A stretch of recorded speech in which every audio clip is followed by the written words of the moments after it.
Hello again and welcome to another Morning and Glory Warhammer 40k video. In today's episode, we shall be doing another tournament after action report. That's right, it's time for some dispatches from the front lines. And oh boy, do I have a truly spicy meatball for your viewing pleasure today. You see, I was recently at a tournament, a grand tournament, where I played 5 games in a row and went undefeated with my new competitive Mech Guard army. It's no longer reject the meta, embrace the guard. It is become the meta, embrace the guard. And without further ado, let's not mess around any further. Let's mount up, roll out, and drive right into today's episode. You there! Have you bought yourself a copy of Sharp's Command yet? Damn you, I say. Or use the affiliate link down below in the description to buy yourself a copy of the latest book in the best-selling series by Bernard Cornwell. The fault was not mine, sir. Major Lennox must answer. Major Lennox answer with his life! You disgraced us, sir! You shamed us, sir! Sharp's Command is jam-packed full of action from start to finish. So what are you waiting for? Click on the affiliate link below and buy yourself a copy today. Support the channel and your king and country. Yes, sir. As is tradition, I want to start off this video with a few quick thank yous. Firstly, I want to say a big thank you to the Northern Warlords, who were the tournament organisers. Warlords is actually the club that I've been part of for a long time now, and I've been going to their events for what must be 10 years, and they've always been phenomenally good. Very competitive, very well ran. So I highly recommend them, and if you get a chance to go to one, I would take that opportunity. I also want to say a big thank you to Element Games for being the venue for the event. You guys who've been following this channel for a while, you know about Element Games. They are a fantastic venue and a really, really good hobby shop. I cannot recommend them enough. And the best bit is they've got a fully licensed bar. So when you're playing your games of Warhammer, if it's going well, you can celebrate. And if it's going badly, you can drown your sorrows. I also want to say a massive thank you from the bottom of my heart to my teammates, Jack, Josie, and Dave. These guys put up with me the entire weekend, and they were a great source of guidance and just help throughout the entire event. And Jack, who was our team captain, did the best job of pairings, and we'll get into all of this in the lay of the land in a moment, but I just want to say it up front right now, he did the best job of pairings I've ever seen in a team tournament.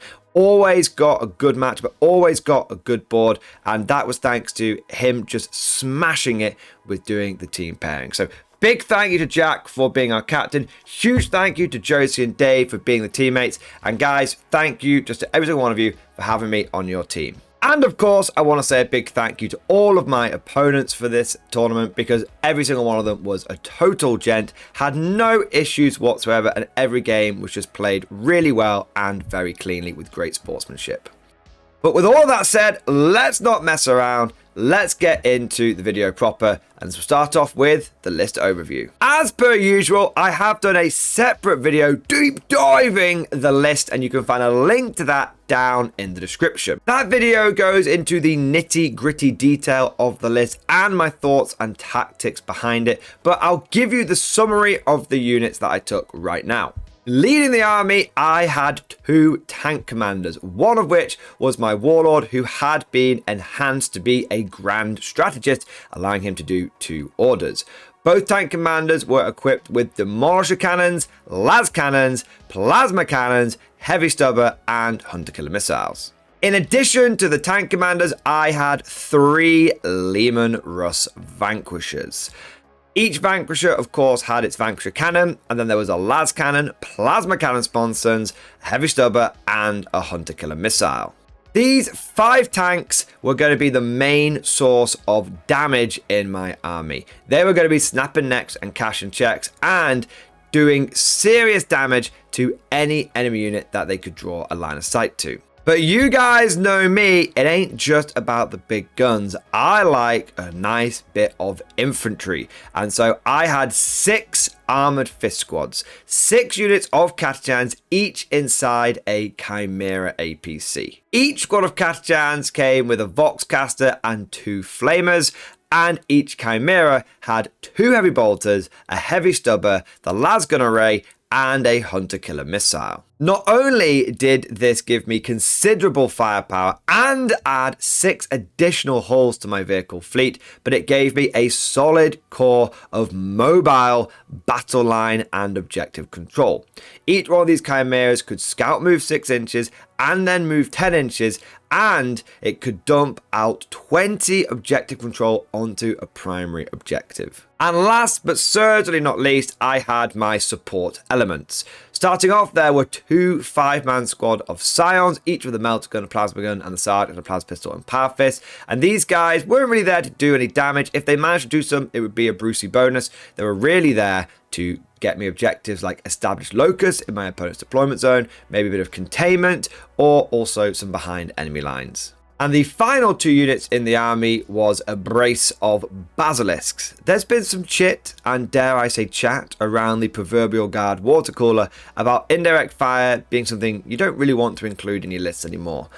I strongly disagree with that. Indirect fire is still really useful for targeting those little 5-man units your opponent wants to put on objectives, and in the case of Basilisk, phenomenally useful at slowing down enemy infantry thanks to their Earthshaker Shell's ability. Putting all of this together, I had in total 13 vehicles, 70 infantry, we got knives, we got sharp sticks, we got electronic ball breakers. But now let's move on to the lay of the land. What was the tournament's format and how competitive was it? Well, this was a grand tournament, which meant that there were 5 games taking place across 2 days. We played 3 games on the Saturday and then 2 games on the Sunday. It was also a team tournament with each team consisting of 4 players. Now, pairings in team tournaments are done significantly differently.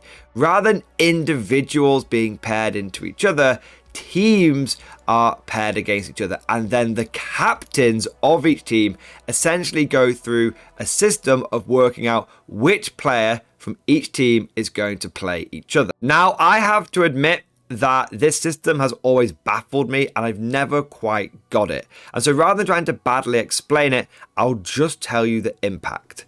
Essentially, the captain of your team has a certain degree of influence on what your matchup is going to be.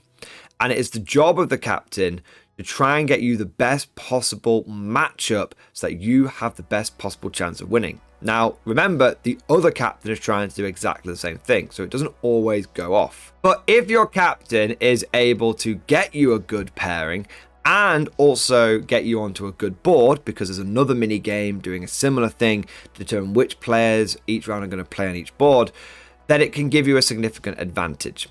For example, if I've got a shooty army and I'm playing into an assault army, and my captain is able to get me aboard with lighter terrain, that is a really, really good matchup for me because I can blast the enemy before they can get close to me.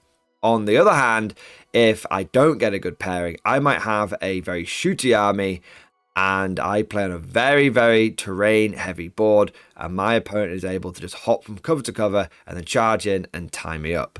So these pairings and picking the tables are very, very important. And I can say wholeheartedly that the captain of my team, Jack, did a phenomenal job. And it was a huge part of how I was able to get the results that I did. The final thing to mention about the tournament format is it was a WTC style event. This meant that we were using WTC terrain, WTC mission combinations, and also the WTC scoring system, which is based on the points differential. Now that covers the format, but what about the big question? How competitive was this tournament?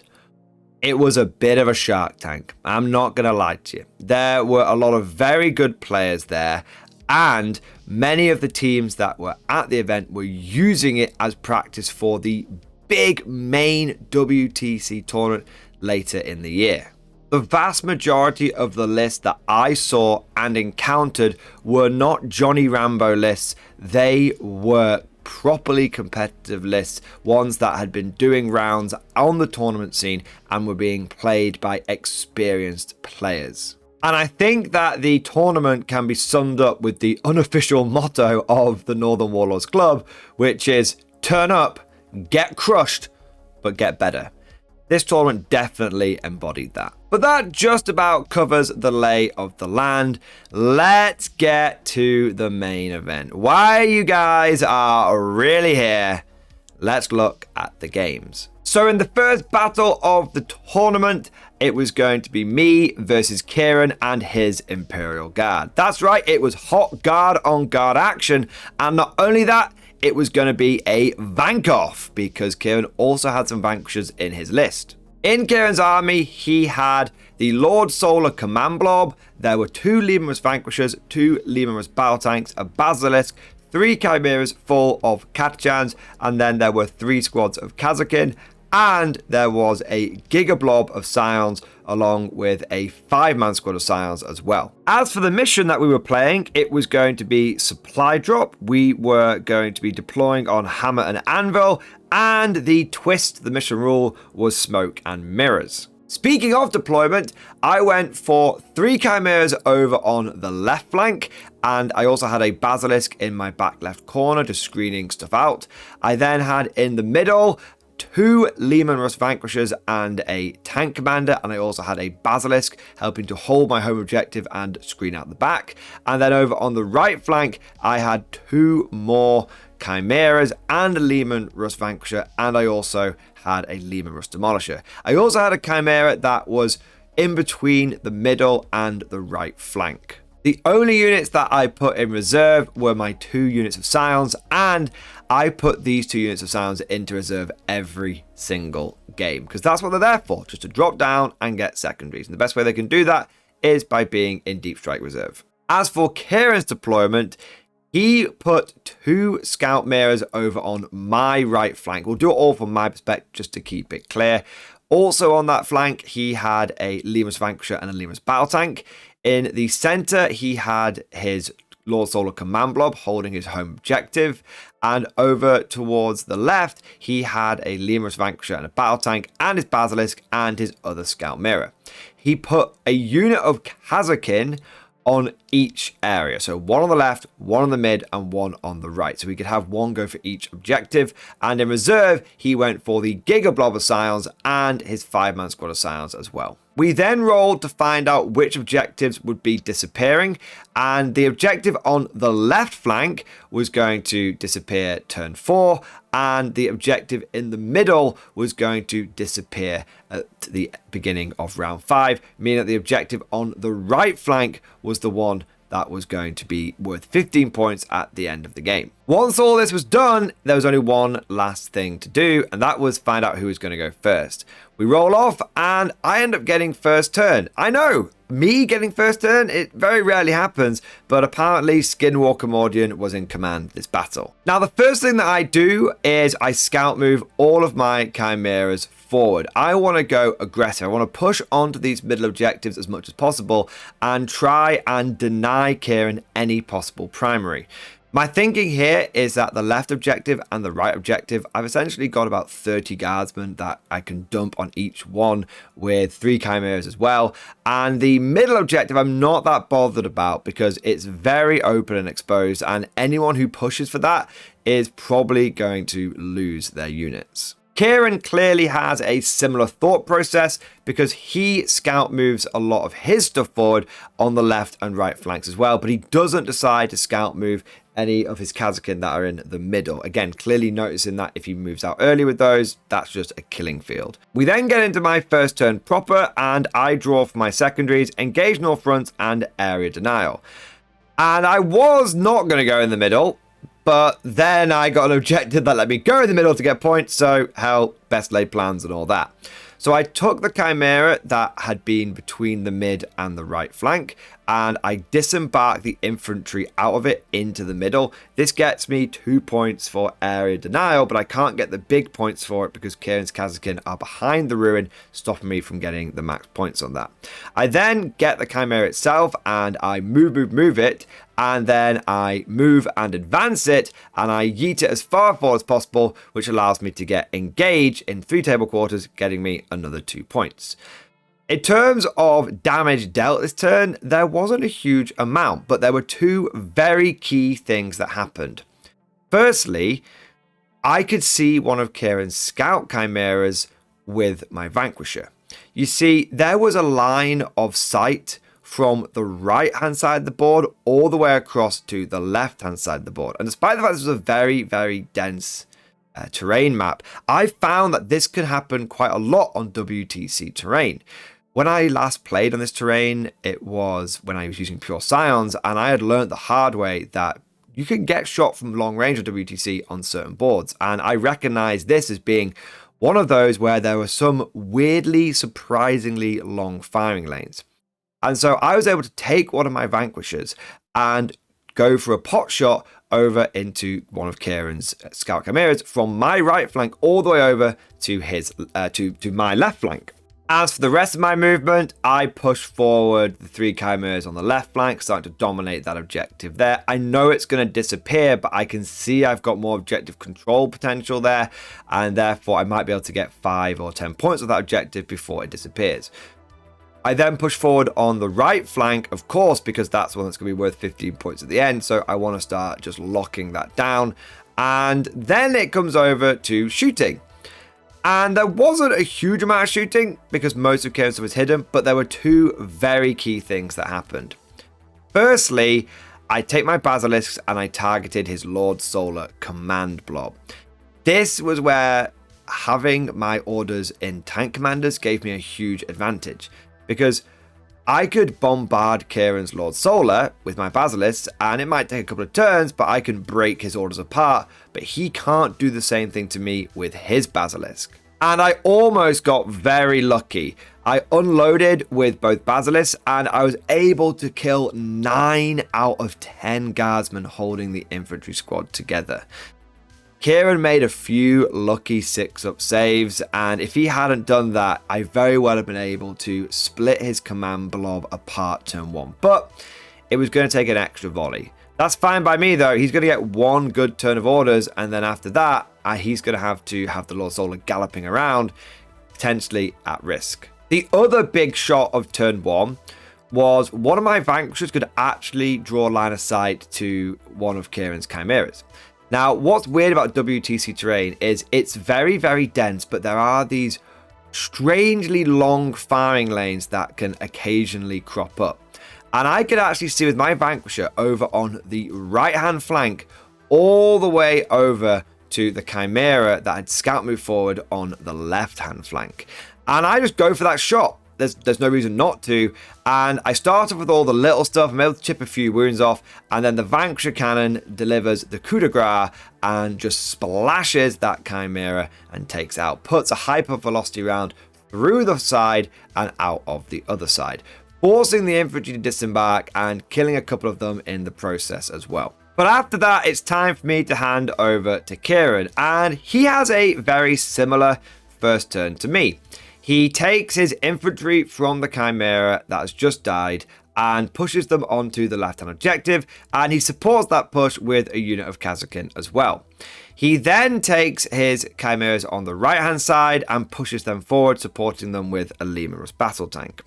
As for his objectives, he drew Sabotage, Recover Assets, and Extend Battle Lines. He decided to bin off Sabotage because you can now do new orders every turn, and he drew Extend Battle Lines instead, which he was easily able to achieve first turn. As for the damage that Kieran does this turn, he easily destroys the YOLO Chimera that had got me engaged with a Vanquisher round, and then he destroys the infantry squad in the middle by poking his Lemurus battle tank that he's got on the left flank. Just the tip of the las cannon comes around the side of the ruin, and he can draw line of sight to my infantry squad, and he just easily blows that off the table as well. Finally, he goes for a long bomb charge with a unit of Kazakin that was in the middle, into one of my chimeras on the right hand side, and he actually makes the charge, and between the melter mine and some of the other damage that this chimera had taken, he does destroy it. This means that the 10 infantry pile out of the chimera onto the objective, which does mean that I will actually get some primary points in my turn 2. I wouldn't have got those primary points because Kieran and I both had the same OC on the objective up until that point, but Kieran decided it was better to start demeching me early, even if it meant there's a risk of me getting more points from it. So that ended battle round 1, and we go into battle round 2. And the Mordians start off with those 5 primary points, and we draw 2 very good secondaries. We get Secure No Man's Land and Containment. Now, Secure No Man's Land is pretty much an auto do. I've already got one objective with that infantry squad that jumped out the Chimera, and the only thing stopping me from getting it on the left-hand side is one infantry squad. And I literally have 3 chimeras loaded up with heavy bolters and flamers to deal with one 10-man infantry squad. What I end up doing is using the disembarked infantry squad on the right-hand side to get containment over there. And then I use one of the chimeras on the left-hand side to get containment there. That gets me the max containment. And I also use the 2 chimeras on the left-hand side to completely annihilate the infantry squad of Kieran's there. This gets me Secure No Man's Land. So all of my secondaries are maxed out for this turn. And when it comes to my firepower, the Basilisks go after the Lord Solar command blob, and they completely destroy the infantry, and they destroy the command squad as well, leaving the Lord Solar on his own. Now, this wasn't completely crippling for Kieran because he did have his Lord Solar still in range of a couple of vehicles. He'd moved him in a position and a couple of units around because he could see what was going to happen in my turn 2, but it still heavily limited his ability to influence his Kazakin, who he had been trying to double order throughout the game. My final bit of shooting was against that Lehman Russ battle tank, the one that had poked its lads cannon round the corner. And I was able to get line of sight to it with a Lehman Russ Demolisher and a Lehman Russ Vanquisher. Between those 2 tanks, that El Clasico, not long for this world, and it was destroyed. This was quite a big deal because it meant that we've just gone from a 4 Russes on Kieran's side and 5 Russes on my side to now a 3 versus 5 fight, giving me a significant advantage in the direct damage department. But the traitor guard of Rogue Commissar Kieran were not out yet, not by any stretch of the imagination. They've been hit somewhat hard, they're going to hit me back even harder.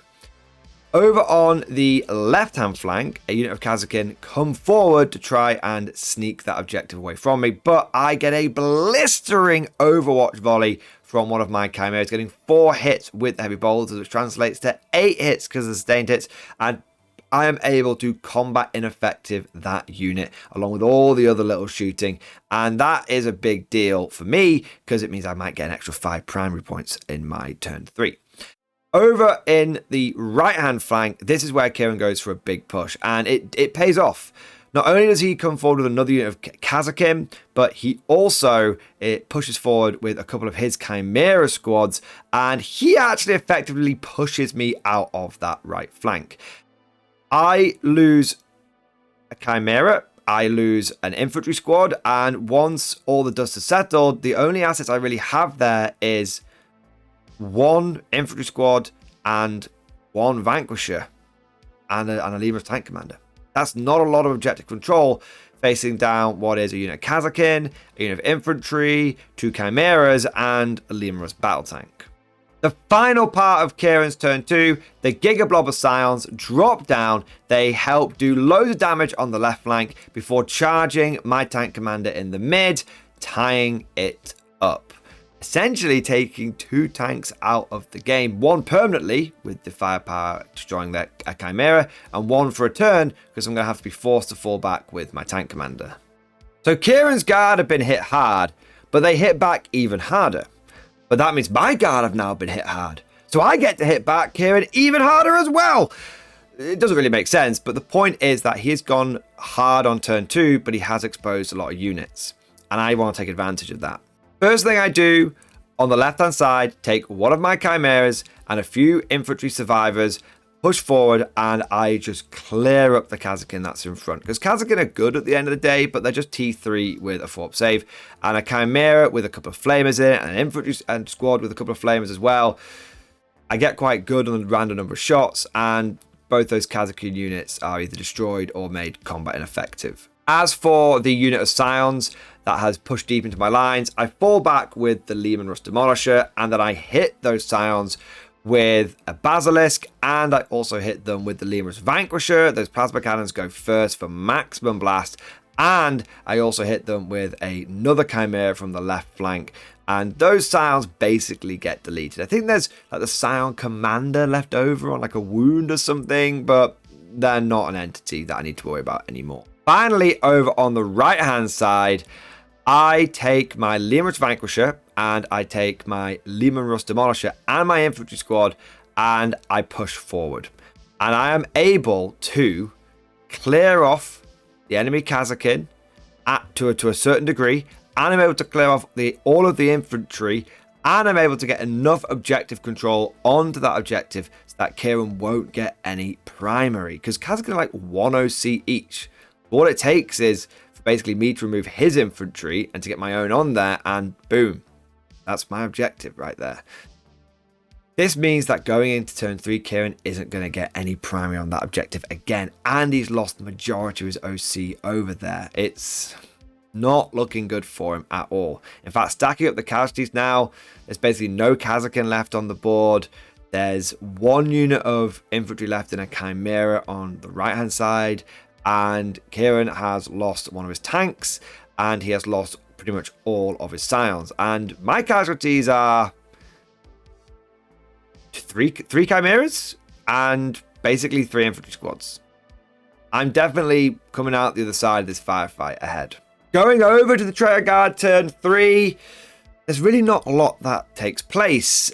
They dump enough objective onto the right hand objective to make sure that I won't get any points for it, and I'm not on the middle objective, so by doing that I'm not going to get any primary. And there are some scatter casualties that are done back. I do lose my infantry squad that's over on that flank, but that's really about it. And this is when I recognize what Kieran's trying to do. He's got a Hail Mary in the bank.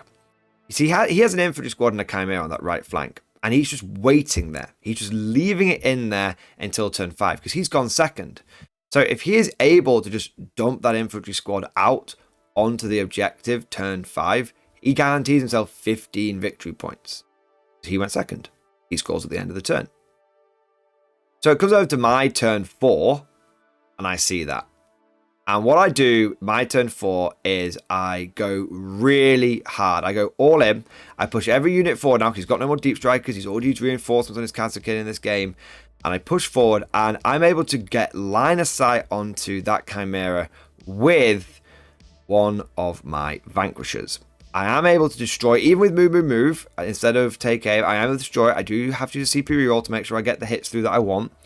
But I do destroy that Chimera, and then I drop both Basilisks on the infantry inside, and I'm able to nearly wipe them out, and I finish them off turn 5. And Kieran's just like, yep, that's GG right there, because without that ace in the hole, he can't get any primary this game. And to rub salt in the wound, Kieran is low on assets, and so turn 4, turn 5, he doesn't draw any secondaries that he can score whatsoever.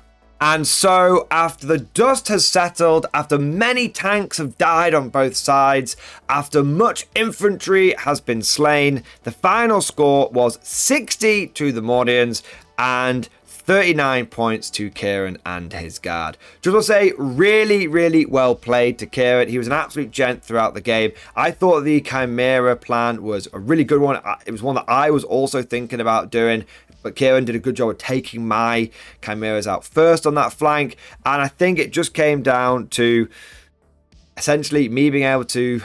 I got 10 primary in that game versus Kieran's 0.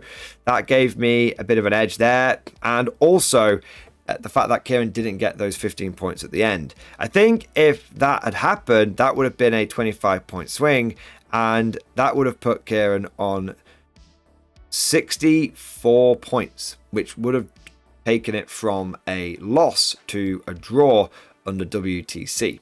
And that's 10-10, that's 10 points for each player, and that's a pretty good result. But I think losing that Scout Chimera early on the left was a big deal, and I think then losing that tank on the left as well meant that I was able to push forward quite aggressively, which gave me that turn 4 angle to see his Chimera, which was his ace in the hole. But hey, if it comes down to just a couple of mistakes, then you know it was a good game. And I want to say thank you to Kieran for a great start to the tournament. But with one victory in the bag, there was no rest for the wicked. And it was time to go into game number 2. And I was facing against Kyle and his Gladius Dark Angels. Now, Kyle's list was a real doozy and kryptonite for 2 of the other players on my team. Both the Necron and the Blood Angels didn't want to play into it because there were a lot of Deathwing Knights, and damage 2 being reduced down to damage 1 is not good for those factions, especially in melee. So I ended up taking that matchup because it was figured that at least, even though a lot of my plasma cannons and heavy bolter damage 2, at least I can do it at range so I don't just laminate myself in my own turn. So in Kyle's list, there were 3 units of 5 Deathwing Knights. There were a unit of 6 Inner Circle Champions in an Impulsor. There were 3 squads of Scouts. There were 3 squads of Assault Intercessors with jump packs. There was 1 squad of Assault Intercessors, just basic, with Azrael, just sitting on the home objective. And then there were 3 Predators with the autocannon turrets and the las cannons on the side. The mission for this round was Linchpin, and the deployment zone was Tipping Point, and the twist was Fog of War. As for my deployment, I went for 2 Scout Chimeras on the right, 2 in the mid, 2 in the left. I then had a Lehman Russ Vanquisher and a Tank Commander over on the right hand side. I had a Vanquisher in the mid, and I had a Lehman Russ Tank Commander and a Vanquisher on the left hand side. I had a Basilisk sitting on my home objective, and I had a Basilisk in the other corner. As for Kyle's deployment, he put all 3 units of his scouts infiltrate as far forward as possible. This was to stop me from being able to scout move forward. He then had his unit of assault intercessors, 1 on the left, 1 on the mid, 1 on the right. He had his inner circle knights on the right hand side. He then had a predator, left, mid, right. And then he made a controversial decision. He only had 1 unit of Terminators in reserve. And his thinking was, well, you've got so much screening that if I deep strike them down, I'm not going to be able to get them into a good position, which is true. I do have a lot of screening, but he has like scout infiltrated me quite a bit, so that's going to reduce my screening a little bit. And on top of that, I have basilisks. So he actually ends up taking 2 of his Deathwing units and deploying them on the board, and one of them was quite far back because of the deployment zone. It was only 12 inches on, and yeah, I just tell you right now, guys, those Deathwing Terminators at the back just got hit with the Bases every single turn, just really slowing them down. They did not get into the fight until very late in the game. But with all of our units down, it's time for us to find out who's going to go first, and Kyle wins the roll-off. Turns out that Skinwalker Mordian was on break on this game. Dark Angel turn 1 is very cagey. All of the scouts that have basically cooked my scout mirrors just move behind cover, and they just move and advance a whole bunch of stuff up, but they don't do any shooting this turn. They're essentially beginning their staging, where they're getting themselves into position before they start delivering some hammer blows. They are able to establish Locus for 2 points and get a couple of cheeky cleanses, but that's essentially the Dark Angel turn 1. And now it comes over to his Imperial Guard turn 1, the Emperor's true finest. My turn 1 is pretty straightforward. I take the 2 Chimeras on the right hand side and I just move them forward 10 inches. This allows me to draw line of sight to the scouts that had tried to hide behind the ruin, and I just blow them off the table. 5 scouts down. I then essentially do the same thing on the left hand side. Kyle does use a reaction move, but he only moves 1 inches. So I think one of the scouts lived, but it died in some spare firepower turn 2. So essentially, I remove the scouts on both flanks. As for my basilisks, I target both units of Deathwing Knights that are on the board with the basilisk, and this causes them to be very slow going into their turn 2. With the Dark Angels playing it very cagey for 2 turns, I decide to go for a bit of an aggressive turn 2. It's a little risky because I will lose a lot of stuff in the Dark Angel turn 3, but that's probably going to be their go turn anyway, and at least this way I can push them back a bit, put some pressure on the objectives, and also maybe draw out some of their units, which I can pick up next turn. So in aid of this, I send a Chimera onto the objective on the right-hand side. I also have a Chimera push, 2 Chimeras push forward on the left-hand side, and I bring a lot of my tanks up. I don't expose them, I just bring them forward so that they'll be in a good position next turn to roll out and start hitting the Dark Angels hard. As for my shooting, there isn't a lot of great targets. The Emperor's Space Marines are being very cautious, but I was able to finish off the injured scout squad from last turn, and there was another unit of scouts and assault intercessors with jump packs that were exposed because they had pushed forward to do things like cleanse and also secure no man's land. So I picked up another couple of 5-man units, and all the scouts are gone at this point, and one of the jump pack units is, but none of the elite stuff has been touched outside of being slowed down and slightly injured by the basilisks. But then we get to battle round 3, and this goes from being cagey to being very crunchy. Dark Angels decide it's go time, and they start off in style. On the right hand side, we have a Predator that comes round and pops one of my Chimeras, spilling out 10 infantry. They then charge in with the inner circle champions, kill the 10 infantry, and destroy another Chimera as well. Essentially, I had 2 Chimeras and 20 infantry holding down the right hand objective. Now I've got 8 surviving infantry. That was a good blow. They push forward 5 of the Deathwing Knights onto the middle objective. Just sit there, just lock it down. And they also then push on the left. They deep strike down another unit of Deathwing Knights, and they charge forward with them. They get the long bomb charge, and they make it into one of my Chimeras, and they destroy it easily. They also make a charge into another one of my Chimeras with a unit of assault intercessors. This is all happening on the left hand flank, and they are able to tie up one of my Chimeras and seriously damage it.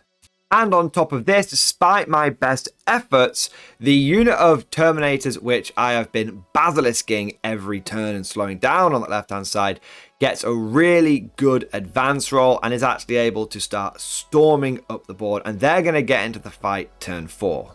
Finally, we have another couple of Predators that are on the left hand side which power forward, and they're able to destroy one of the Chimeras that I've got in the mid. So I'm getting thoroughly demechanized at this point. I've got like 1 or 2 Chimeras left over.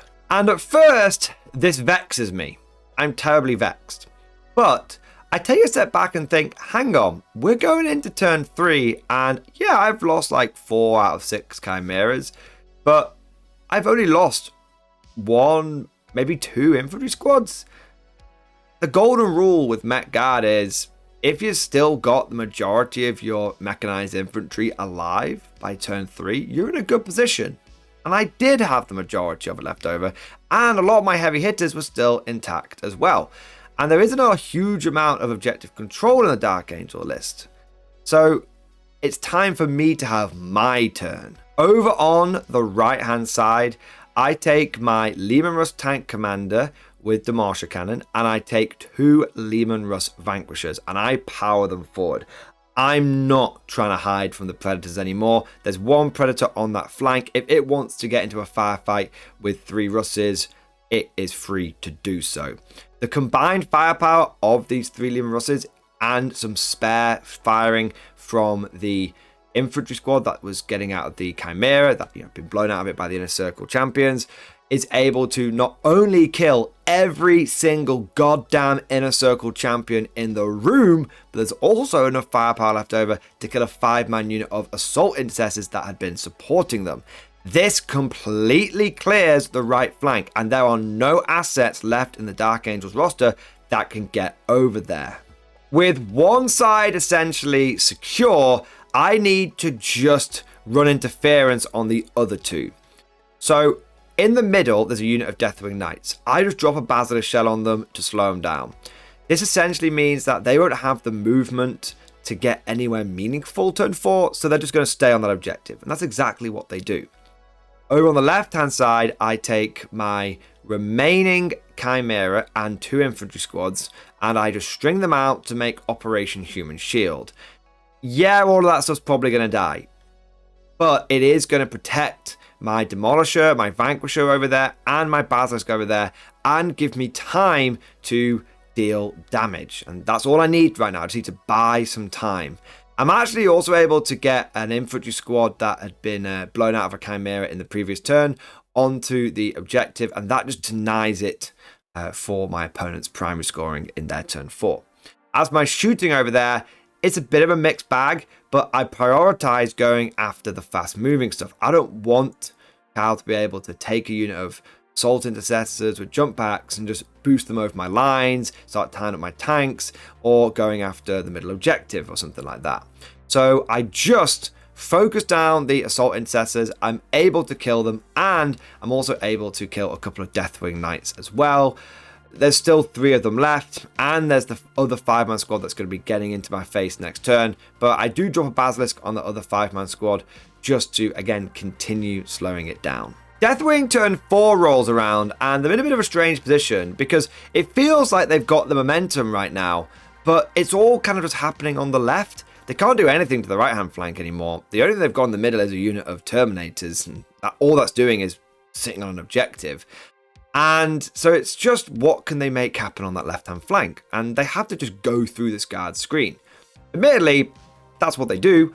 The 5-man Terminators, the 3-man Terminators, and the 2 Predators over there are able to essentially pick up my 2 infantry squads, and they're able to destroy my Chimera, but that's all they're able to do. They just essentially fully wipe out the screen. Now it comes over to my turn 4. In my penultimate turn, I take the 3 Leman Russes that are on the right-hand side, the 2 Vanquishers and Demolisher, and I plow all of their firepower into the Deathwing Knights that are in the middle of the board. And I'm able to, I can't remember if I wipe them out or just make them combat effective, like there's like 1 guy left over, but I essentially take them out of the game. I then, on the left-hand side, put a lot of firepower into the 5-man unit of Deathwing Knights that are a little bit further back, a little bit more out of the game, and I'm able to reduce them down to about 3. I then take a Leman Russ and a Basilisk, and I charge it into the 3-man unit of Deathwing Knights. Now this might seem like insanity, but I pop Tank Shock, and I am able to run one of them over with the Leman Russ and kill it. This means there's only 2 Deathwing Knights left over, and sure, they're anti-vehicle 4+, but they're not able to kill either one of my vehicles. In fact, they do almost no damage. I just get lucky with my 4-up saves on my Leman Russ, and it kind of tanks it, and it's fine. The reason I charge these guys in is because I don't want the 2 Deathwing Knights over here to go on their turn 5 into the middle of the board and start hacking up my Russes over there, maybe slowing them down, maybe move blocking them. In this case, I've essentially tied them up, and I'm happy to sit in combat with them if it or force them to fall back. Either way, I'm fixing them in position. That's the biggie. I'm fixing the units that are on the left. And that means that the mid is now looking like it's going to be mine, unless the Predators of the Dark Angels are able to do some serious heavy lifting. Turn 5 the Dark Angels, and they fall back with the Deathwing Terminators, and they try and pop my Leman Russ Demolisher with their Predators, but they just roll badly. I pop smoke, and even with Oath of Moment, just nothing happens. Like, I think a couple of shots get through from the las cannons. One of them fails to wound. I pass the save on the other one. And the 2 Predators, which have been doing okay throughout the game, just have a stinky turn. Don't do any damage. I mean, I don't know the odds, but I think 2 Predators supported by Oath, even hitting on 4s, should probably pop a Leman Russ, but they just don't manage it, and that is huge. because we're getting close to the end of the game now. There's only 5 minutes left on the clock, and I go, don't worry, I only need to do one thing for my turn 5. I take my Leman Russ Demolisher, I take my Basilisk, I order my Basilisk to be Duty and Honor, and I just drive them onto the objective on the left-hand side. This means that I control it and I score at the end. So in the final turn for Linchpin, I get 13 points. I hold the one in the middle, I hold the one on the left, and I hold the one on my backfield as well. And those final 13 points take the game from being a draw to me getting the victory with 68 points to the Guard and 57 points to the Dark Angels. This was a really, really close game, and I have to say, Kyle, he kept me under pressure from turn 3 onwards. I think the big turning point was me being able to shadow charge those Deathwing Knights and then survive and then get onto the objective. The left flank had a lot going on. It was constant back and forth, but in the end, it was just the ability for me to have quite a lot of OC on my vehicles on those objectives against things like Terminators, which are only 1 OC each, which allow me to clinch those extra points and turn the game from a draw into a win. Now, so far in this event, we have played against Imperium factions, but that was all about to change with game number 3 when I play against Pete and his Chaos Space Marines. Now, Pete is someone who I've known for a little while. We've been to a few tournaments together, and this is actually not the first After Action report he is featured in. Last time he came up on the channel, it was when he was using Chaos Knights, and they kept exploding, and he did something like 26 mortal wounds to himself. And funnily enough, Pete doing mortal wound self would become a bit of a theme in this game as well. Oh no!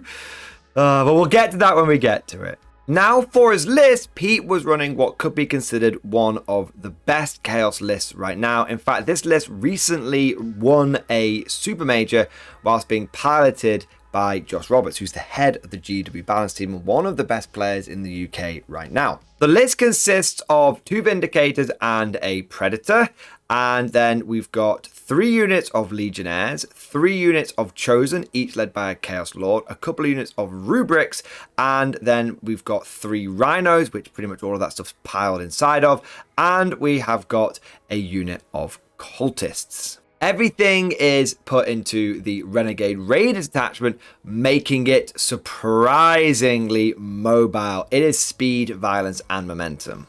The mission for round 3 was Purge the Foe. The deployment was Tipping Point, and the twist was Smoke and Mirrors. For my deployment, I had 2 Chimeras on the far right, and I had a Vanquisher that's also on the right hand flank, and I had a Basilisk which was on the right with my home objective. In the middle, I had one of the Tank Commanders and another Vanquisher, and I had a Chimera which I deployed kind of Billy Big Bollocks, but I had a scout move where I could nip it behind a ruin if needed. Over on the left-hand side, I had 3 Chimeras, one of which was deployed on the far left, and I had a Vanquisher also deployed on the far left because there was a chance that if I moved, I would actually be able to draw a line of sight to one of Pete's units early on. I also had a Leman Russ Tank Commander that was near the left-hand side as well, and my other Basilisk was screening out the back line. Now, for Pete's deployment, he went very cagey. He saw that there were some pretty good firing lines down the middle of this map, and he saw the 3 Vanquishers that I had, and he did not want to get into a shooting match with that straight away. So he ended up deploying the vast majority of his army behind the big ruin in his central deployment zone, but this kind of pushed everything onto the back line, which was good for me. He's mobile, but if he's deploying a little bit further back, that mobility is going to take a little bit longer to get into play, and I've got plenty of mobility as well, so it kind of allows me to match him on what might be his biggest advantage. On top of this, it also gives me the chance to push forward quite aggressively because he doesn't put anything into reserve. Everything just comes on the board straight away, and so I don't actually need to worry about screening out my backline at all. I can just take all 11 of my frontline vehicles, my chimeras and my lean russes, and kind of just ram them down his throat and put armor pressure on him from the get-go.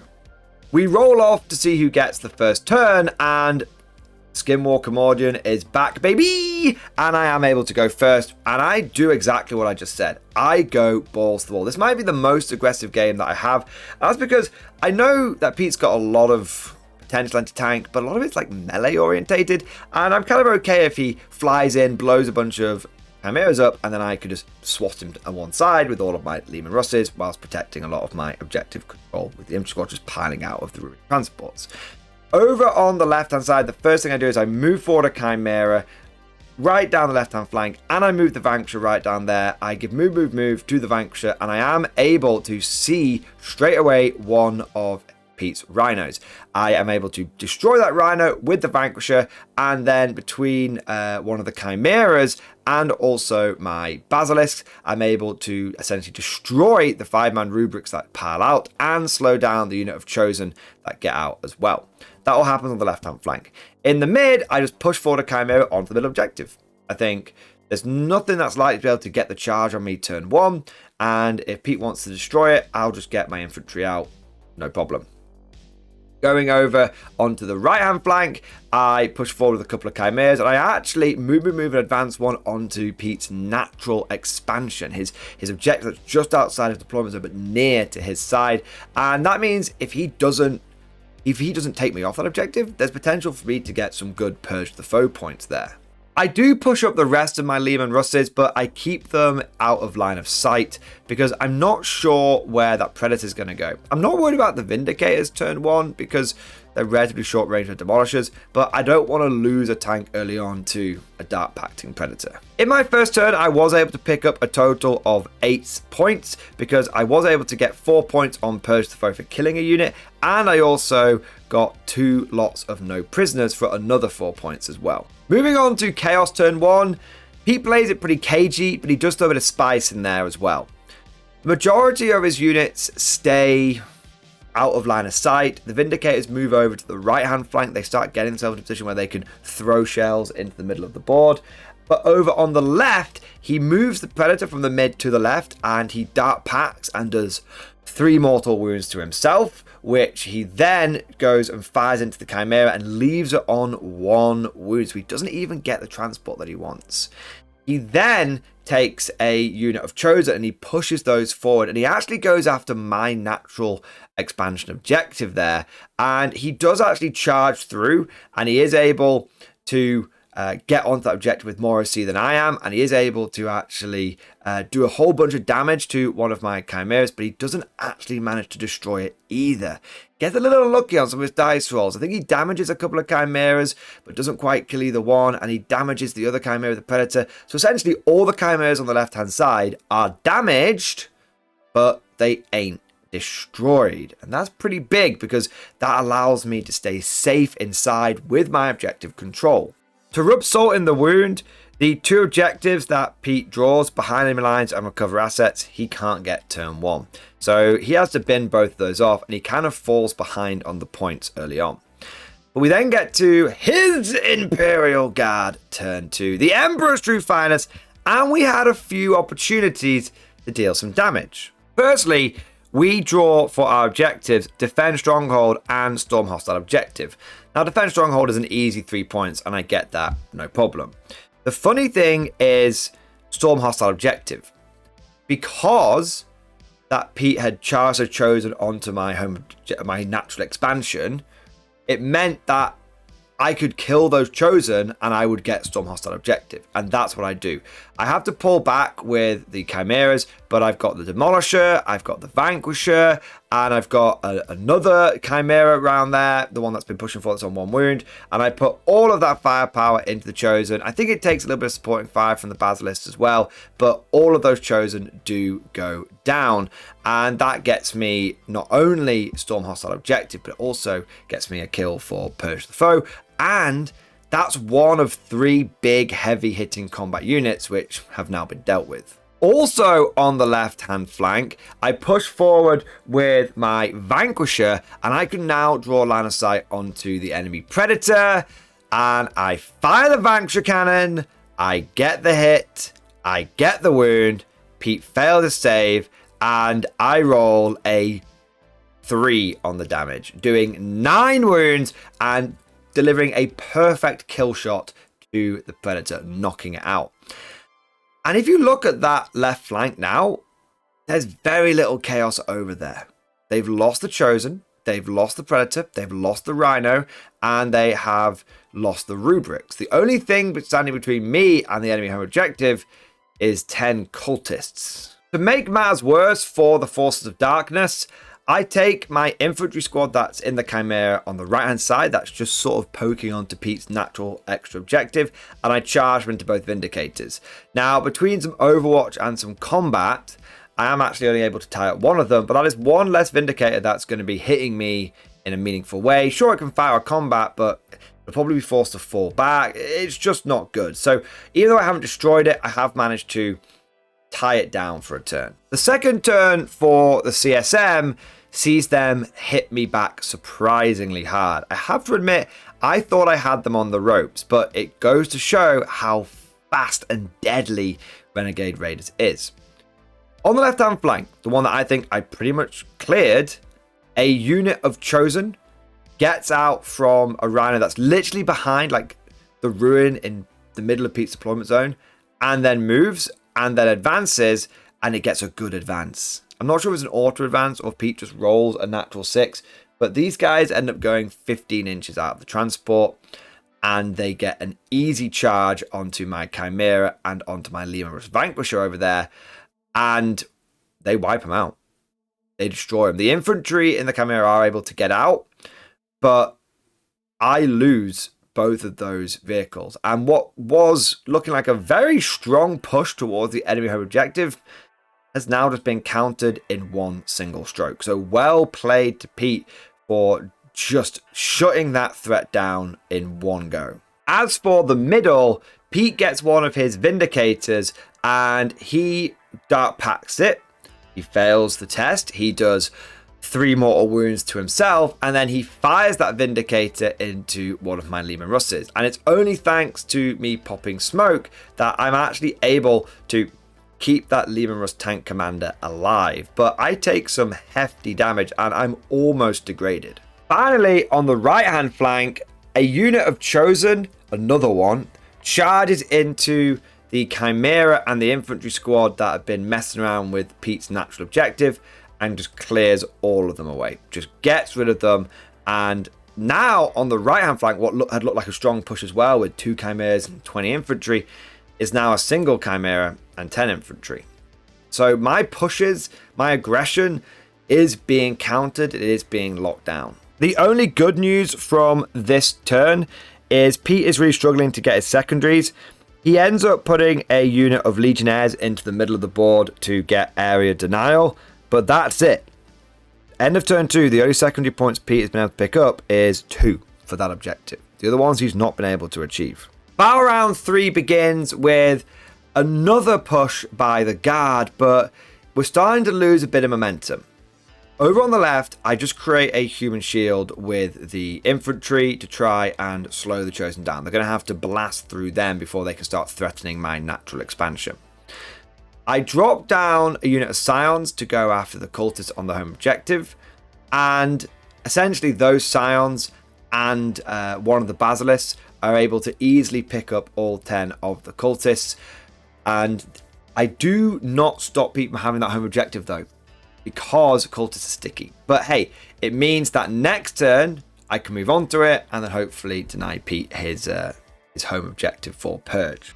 In the middle, I'm able to put a Leman Russ Vanquisher into the unit of Legionnaires that Pete had thrown out there to get area denial. And then I go after the Vindicator, the one that had been so rude and fired at my tank commander. 2 Demolisher tanks and a Vanquisher does nothing. Pete has Armor of Contempt and he's in cover, and he just makes all of his saves. I mean, he's on a 3-up save versus the Plasma, versus the Demolishers, versus the Hunter Killers. He's on a 4-up save versus the Vanquisher Cannon. He's on a 3-up save versus the Las Cannons. He just makes them.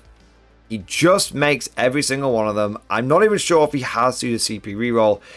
Sometimes 3-up save can be tough to crack, and Vindicators are, as it turns out, really damn durable when they're in the mood to be so. So at the end of my turn 3, I don't quite do as much damage as I would like. I clear the cultists, I clear a squad of legionnaires, I am able to slow down a unit of the chosen, but that really kind of feels about it. Sensing a changing in the tides, sensing a shift in the momentum, the Chaos Forces waste no time on going on the offensive.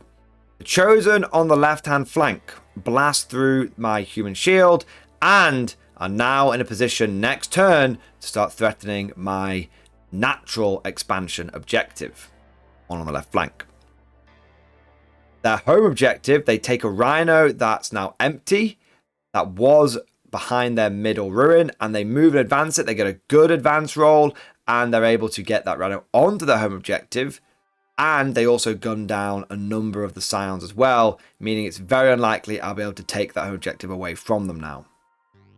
Over in the middle, the victorious Vindicator, the one that I just tanked all the damage, pushes forward with support from the other Vindicator, and they are able to blast one of my Lehman Russ tank commanders. They are able to hit it with and just destroy it. It doesn't explode. It does pass its death befitting an officer check, and I am able to shoot back into the Vindicator, but I just don't get the hits. I don't get the damage. It's very frustrating. I can't remember if I did any damage or if I just did a few wounds, but that Vindicator has tanked a whole armor platoon and then has now taken out one of my tank commanders. The only good news is that between whatever damage that I was able to do back to it and it dark pacting and doing mortal wounds to itself again, that Vindicator is now left on only 5 wounds. And over on the right hand side, the unit of chosen that had mopped up the first Armored Fist squad charge into the Chimera of the second Armored Fist squad and destroy it. But the infantry are able to all, without any casualties, pile out of the back, and they're still in the fight. But there's a real problem here. Those chosen could now threaten my home objective if they wanted to. The Chaos are breaking through the lines. Turn 4 for the Imperial Guard, and things are getting dicey, but we have to do what we can to regain the momentum. Now, I draw Bring It Down, and there is a Vindicator that I can see, but I know what happened last time. There's a very good chance it's going to tank all of the damage. And the real threat here is all of these little 5-man Marine squads. If you've noticed throughout the game, I've been swatting these 5-man chosen squads. I've been swatting these 5-man Legionnaire squads, these 5-man Rubric squads. I've been swatting them down left, right, and center, but there always seems to be another couple that pop out of the woodwork. And so my goal for this turn was to try and remove as many assets from Pete as possible. To that end, I'm able to kill off the remaining rubrics, so there are none of those left, and I'm also able to kill off a unit of legionnaires, so there's none of those left, and I'm even able to get rid of Cypher. I managed to poke a Vindicator into his face and just blow him off the board. I do have a go at going after the Vindicator in the middle, but with Armor of Contempt again, and I think Pete even popped smoke on it, it becomes eminently obvious that if I throw all of my tanks into it again, that'll be 2 turns where 3 tanks don't contribute anything to the fight.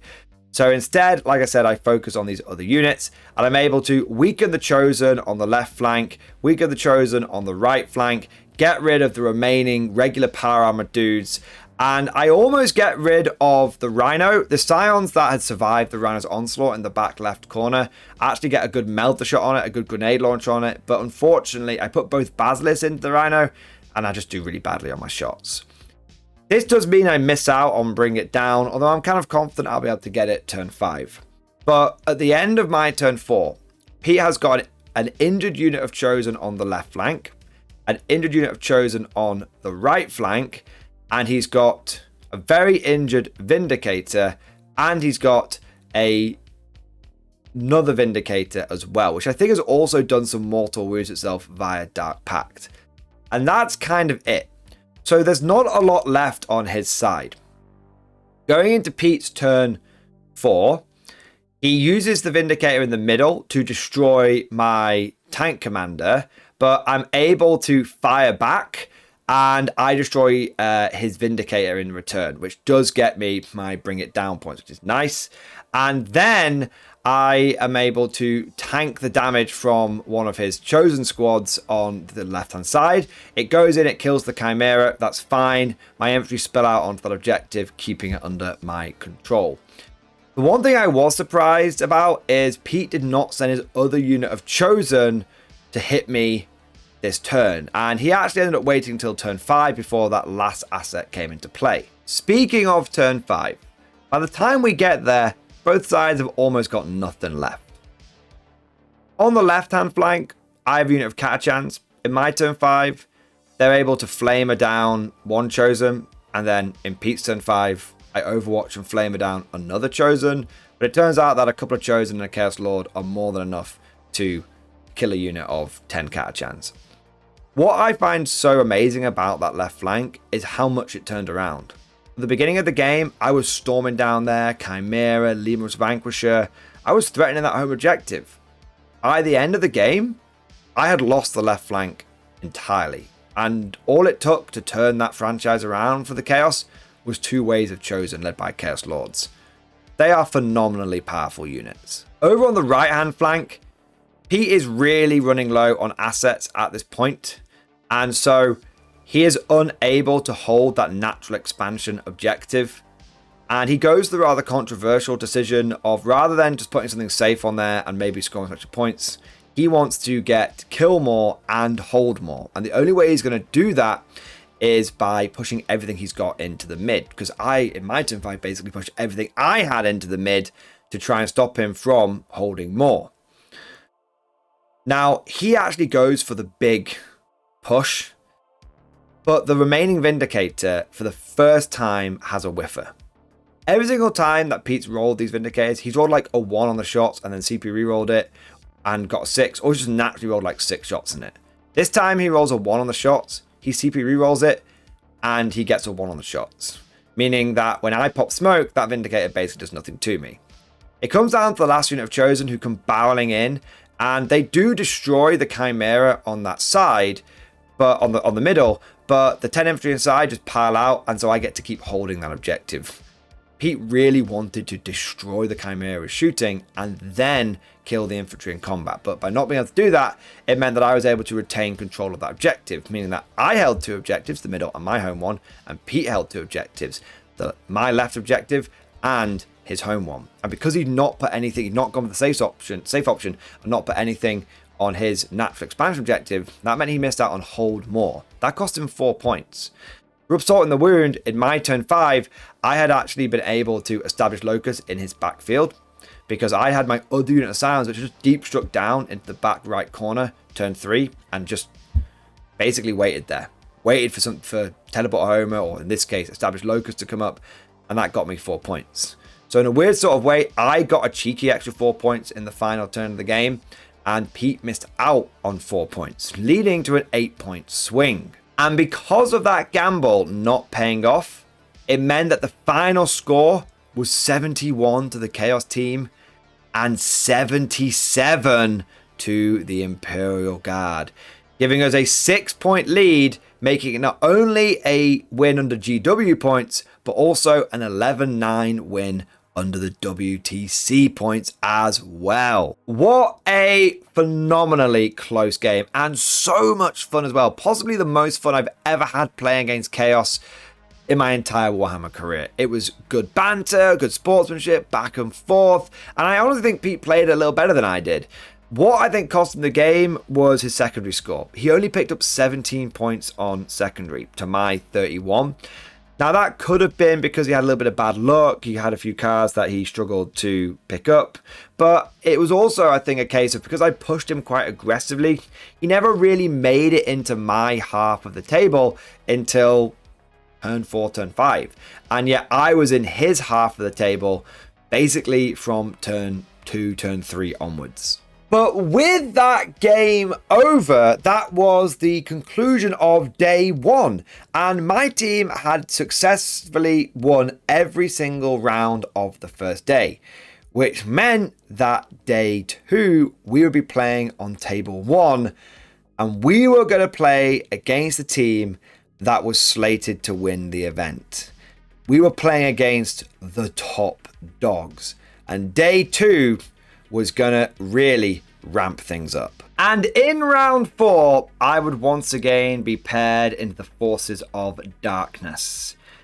It was time to face the children of Magnus, the Thousand Sons. My opponent round 4 was a chap called Adam, and he had in his list Magnus, 2 Mutaleth Vortex Beasts, 2 units of 10 Cultists, a unit of Zangor Enlightened, and 4 5-man unit of rubrics. And then there were 6 characters. Now, I don't remember exactly what characters they were, but 4 of them were on foot and they were in the 5-man rubric squads, and 2 of them were on disc and they were just sort of floating around. The mission in this round was take and hold, and the deployment was search and destroy, which is the table quarters, and the twist was hidden supplies, which meant there were not 5 objectives, but actually 6, 4 of them in no man's land. For deployment, I went for 2 chimeras on the right hand flank, and I had a Lemurus Vanquisher and a tank commander over there as well.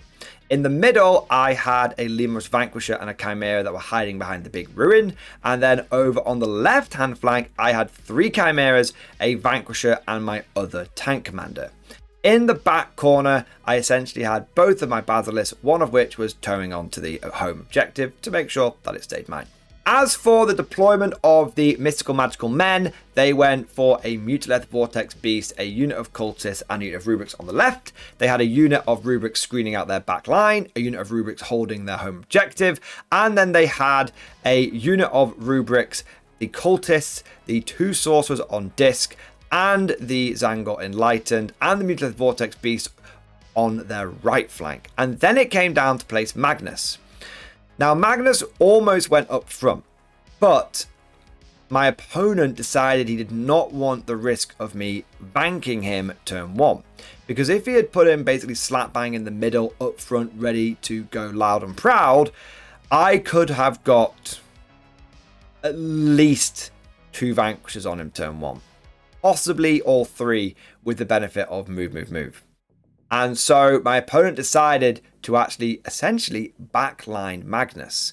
Now, even though Magnus has potential to double move, this was great for me. Sure, it means that I won't be able to get Magnus early on, but it means that it's going to take him an extra turn to get into the fight in a meaningful way. And there's only 5 turns in the game, and so that is some precious time that I have bought myself who haven't even rolled a dice yet. With all of the units down, it was time to see who's going to go first, and Skinwalker Mordian decided that he was in command here, and I did manage to win the first turn. And it was pretty straightforward. All the chimeras on the left-hand flank pushed forward hard. I got all 3 of them in a position to start threatening the far left objective and the middle left objective as well. We also brought the 2 tanks that were over there, the Vanquisher and the tank commander, into a position where if the Mutaleth Vortex Beast decided to get fruity, I'd be able to drive out the following turn and hit it with both vehicles. Just a little hanging threat. In the middle, I leave my Chimera and my Vanquisher there. They are ready to break left or break right, depending on where the Chaos threat emerges. And over on the right-hand flank, I push forward 1 Chimera semi-aggressively, and I push forward another Chimera very aggressively, possibly too aggressively. I push it right onto the far right objective. It's going to die. Magnus is over there, the Vortex Beast is over there, it's going to die. But I want to put pressure on that flank to try and force my opponent to come down that way to deal with that Chimera, because if he doesn't, I could get loads of primary from it. And if he goes that way, it means that I've got a Vanquisher, another Vanquisher, and a Tank Commander who are in a position to, maybe not right away, but they're there again as another hanging threat over Magnus. As for my shooting, I really couldn't see very much, so it just came down to the basilisks. And I put a Basilisk into both cultist squads.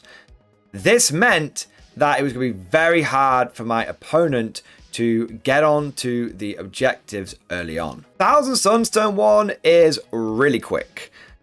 They just push out with the 2 units of cultists to essentially deny me the extra primary that I'm on. They have to move and advance both units, but that means they can't start charging and tying up my chimeras.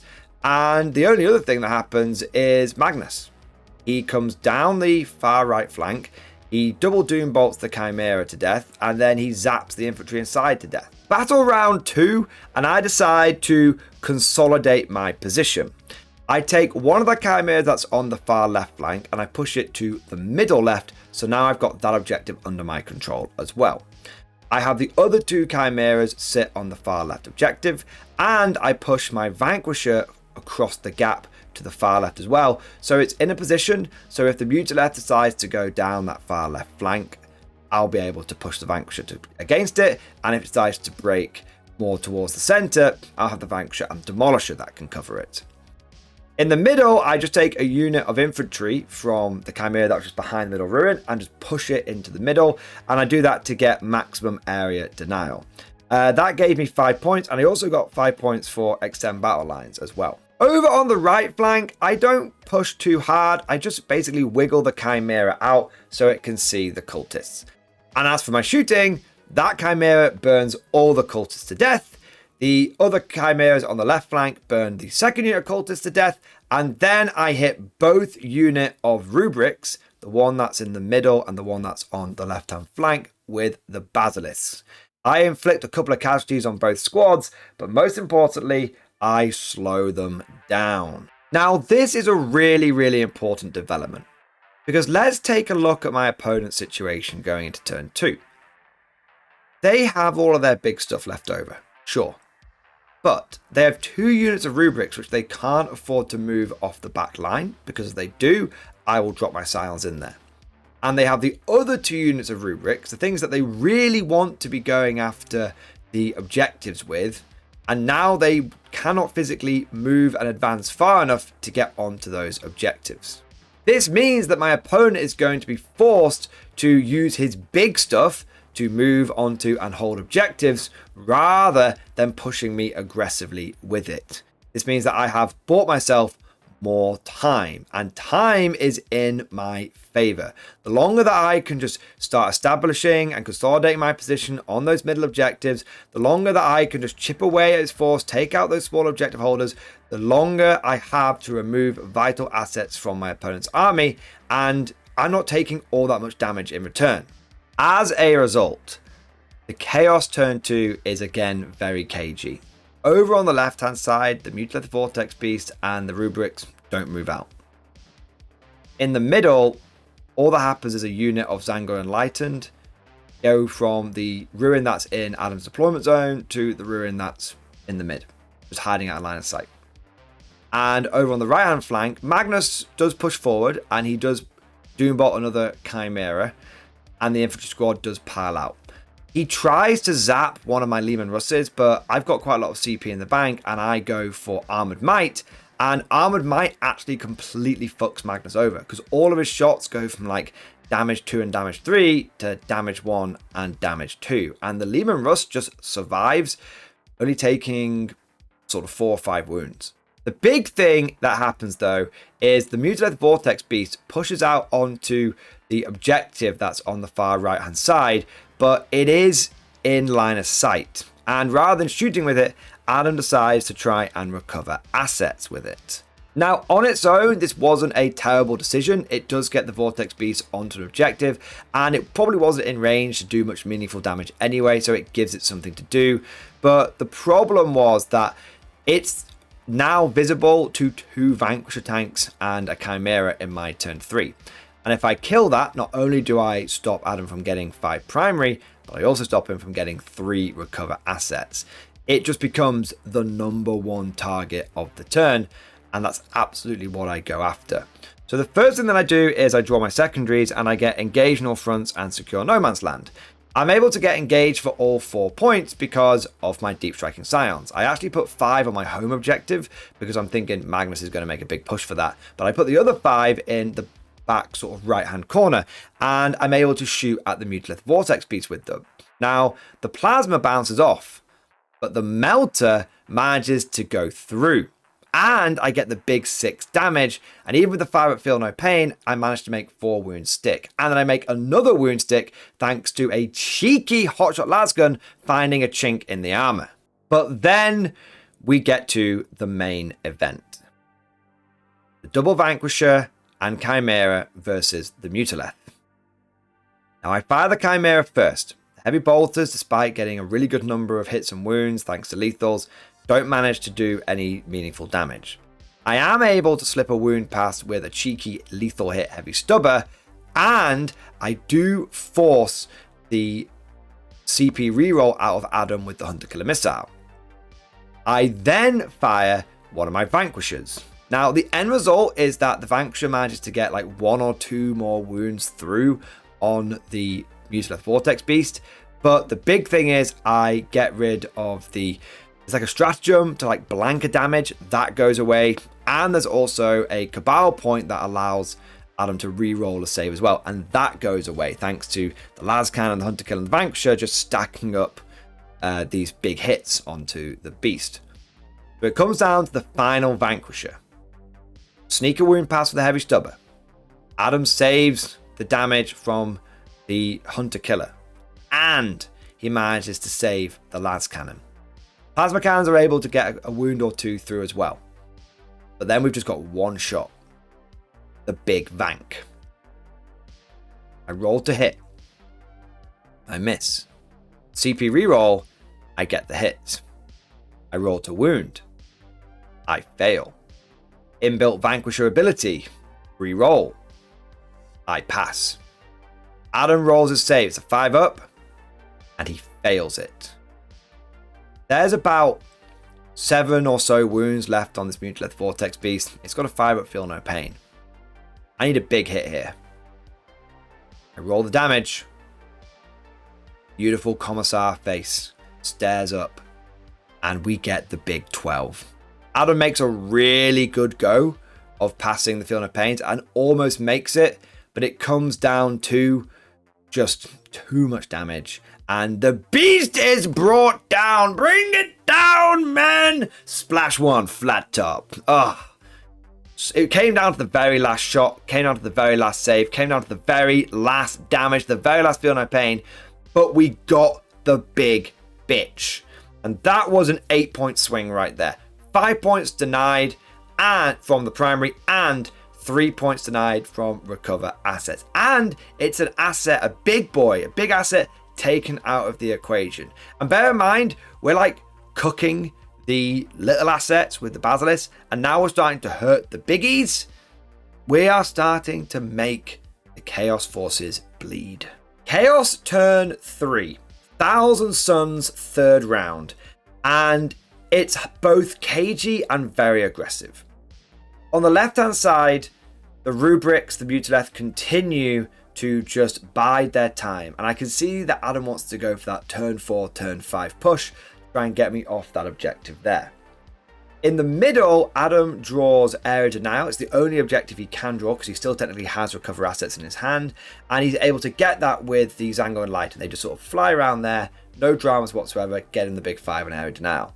But what's really happening is that right hand flank. It's all about the right hand flank in this game. Last time it was all about the left hand flank against Pete and his Chaos. Against Adam and Thousand, it's all about the right hand flank. Magnus comes flying in and he's able to use his little shots to kill the infantry squad that had powered out the Chimera down to 1 guy. But that guy does live. He then doom bolts 2 separate vehicles and also throws in his big shots into one of my vehicles. And he does a lot of spread out damage. But he doesn't want to completely wipe out any of the vehicles because he's trying to go for a big charge. I've got 2 Vanquishers over there. I've got a Lemurus Demarche over there. I've got a Chimera over there. And so by the time he's done all these doom bolting and these splitting of shots, we've got 1 Lemurus Vanquisher, which is on like 4 wounds. And then we've got a Leman Russ tank commander who's on like 7 wounds. And we've got another Leman Russ Vanquisher who's also on sort of 8 or 9 wounds. Then Magnus charges in and is able to pick up one of the Vanquishers in combat. And by the end of turn 3 of 1,000 Suns, Magnus is inches away from my home objective. Going into turn 4, and I'm under quite a bit of pressure, but it's really all coming from Magnus. And I look around and I think to myself, I could maybe bring Magnus down this turn. Maybe. But he's not actually worth any points to me. My secondaries turn 4 was Storm Hostile Objective and Containment. And so if I put everything I can into Magnus and he doesn't die, it might cost me some containment points. It might mean I don't get to storm a hostile objective. And it will mean that my opponent will get a breather on his backline assets. And I decide that I will put what I can into Magnus. And if he goes down, because there is a Vanquisher that can see him, there is a Baz that can see him, there is a Demolisher that can see him. If I can bring him down that way, then sure. But I can't get tunnel visioned. I have enough on my home objective to hold. Magnus isn't going to score at turn 4 because he's not on it.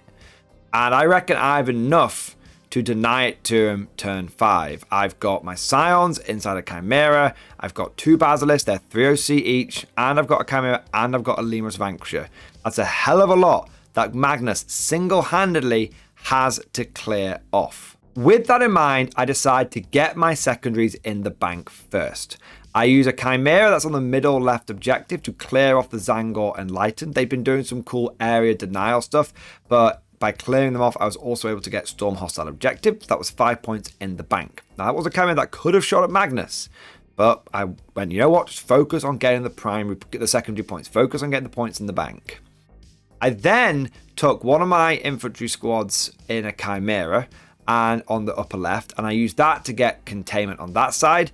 And then I used my once per game auto pass battle shock. I did this in the command phase, and I used that on the lone survivor. There's that one guy that survived Magnus's zapping like a couple of turns ago, and I used that to make sure that he passes his battle shock test and he does containment down there for me. So that gets me all my containment in the bank. Brilliant. I then take both of my Basilisks and I fire everything that can into Magnus, and I bring him down to about 6 wounds. And the only thing that is left over to fire in my entire army on my turn 4 is both Basilisks. Now I have a choice here. I can either go for Magnus, who I could see, I could get lethal hits against him, but he's going to be on a 3-up save against this because he will have cover. And he reduces damage by 1. So I have to get 6 wounds through. Or I can go for one of the characters that are on the floaty discs, because one of those characters is currently sat on a primary objective. And if I can kill that guy, it would deny Adam 5 points. I put both Basilisks into this character, but unfortunately, a combination of me having quite bad dice rolls and a combination of Adam then just making a lot of his saves, I only take 2 wounds off. I have thought about this decision a little bit after the tournament, and I think it was still the right call. Killing Magnus doesn't get me any points, and going after that guy would have denied Adam 5 victory points. But there was an opportunity there where I could have killed Big Bird himself. Let me know what you think down in the comment section. Which one would you have done? We then pass over to the 1,000 Suns, and they finally start making a big push. Magnus just goes berserk on my home objective, and he manages to kill the remaining Vanquisher over there, and then he charges into combat with the Leman Russ tank commander and kills that as well, and also ends up killing the Chimera. But because the 5 Scions are able to spill out and there's enough OC there between them and the Baz on the objective, it doesn't deny me the objective going into my turn 5, which is exactly what I banked on. Yeah, I've lost 3 Leman Russes to Magnus. Yeah, this is the 3rd Chimera that Magnus has killed. He's been slaughtering left, right, and centre. But he hasn't actually denied me any points so far, and I cling on to my home objective by the skin of my teeth, which is perfect because it means I get to score it at the beginning of the next round. We also have the Mutileth Vortex Beast up on the left, push forward, and it actually comes on the corner and nukes one of the chimeras that was on the upper left objective, but it then fails to make a long charge even with a CP reroll, which is pretty good for me because it means that I get to comfortably hold the upper left objective again, which means that I hold 3 objectives going into turn 5. I have my home objective, I have the upper left one, and I have the middle left one because Adam has just run out of assets. There's no more Rubik Marines. They're either dead or they are slowed down. They've just not been able to get into the fight. And there's no more little Zango Enlightened or Cultists or anything like that. So going into my turn 5, I actually scored a big 15 on primary, which is really, really nice. My turn 5 is very quick. I score my primary points. I then get Established Locus in the middle of the board with an Armored Fist Squad. That Chimera that's just been on that middle left objective just pours out the Armored Fist Squad and just gets the Established Locus, giving me an extra 2 points. And I'm able to successfully recover assets as well. I recover assets with one of the chimeras that's hanging around the upper left objective, and I actually do it with my remaining tank commander.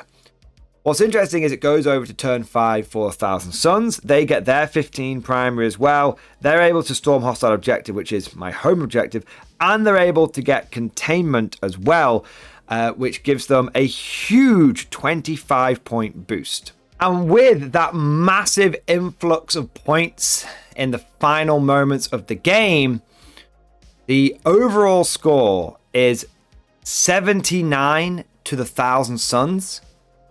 And 84 to his Imperial Guard. Now, that actually meant that it was a draw under the WTC rules because I haven't beaten Adam by more than 5 points. So it's a win under normal GW conditions. It's a draw under WTC. And what's really interesting is if Adam had drawn almost any other secondary objective, if he had got something that wasn't containment and just got 1 point less, it would have been an 11-9 win to me. But by just getting that containment in the bank, getting that other objective, getting Storm Hostile objective at the perfect time with Magnus placed to be able to do it, he was able to get a big 25-point boost. And I knew that's what he was aiming for as well. When I saw I was on 84, I was like, I'm comfy here, but there's a real chance that he could get a really, really big boost in points. And I just want to say well played to Adam because he was on the back foot the entire time. Those basilisks were causing him all sorts of headaches.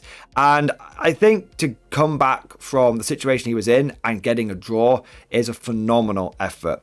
And sometimes all it takes is a little bit of luck. And the fact that he got like the perfect 25 points he needed to get the draw in the final turn, it feels right, you know. It feels like it was just as planned.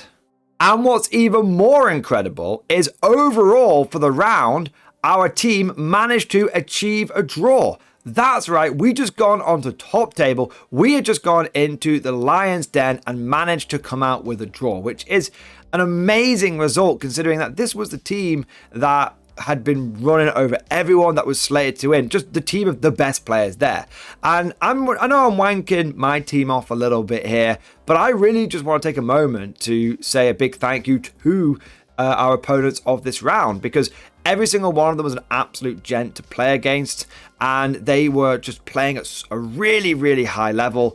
And it was actually a great experience to get to actually play against people that are just playing a really high skilled game. So a big pat on the back for everyone involved, my teammates and our opponents, because it was a really good game and I had to play my little heart out to get that draw, but it felt like overall both sides had a fantastic pairing. But now we get to the final round. This is what it's all been leading up to. Now normally when I get to game 5, the pressure is completely gone, completely off, because I'm not in a position to win the tournament, and if I'm lucky, I've been able to sort of get 2 or 3 wins in the bank already, so I'm just not too worried about the final game. I can have a bit of a chill one. But this time was different. You see, my team was currently undefeated, and that meant that we were in the running to get a podium spot. We just needed to concentrate a little bit longer. We just needed to push that little bit harder. And if we did, we might come away with a cheeky trophy. And so, one last time we went forth. One last time we went into the breach. One last time, upon sighting the enemy, I advance, sir. That's my style, sir. Going into round 5, I got paired into Isaac and his Chaos Demons. That's right.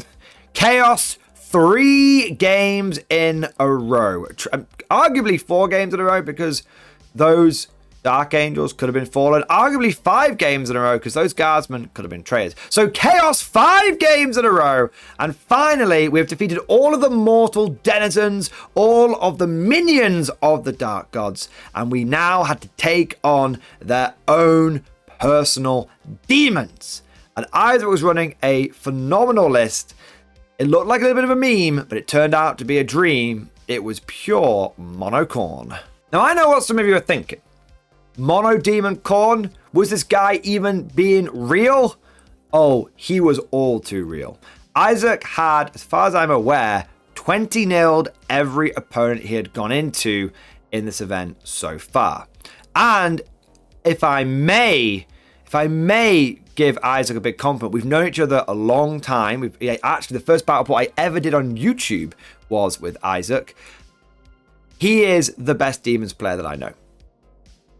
He has regularly won tournaments with his Demons.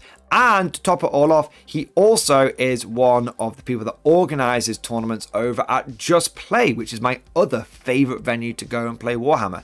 So it was, in my opinion, the perfect way to end the tournament, because not only did I get the opportunity and the experience to play against a faction specialist and someone who is incredibly skilled, but I also got to play a game against a good friend as well. With all of that said, let's get into the nitty-gritty detail.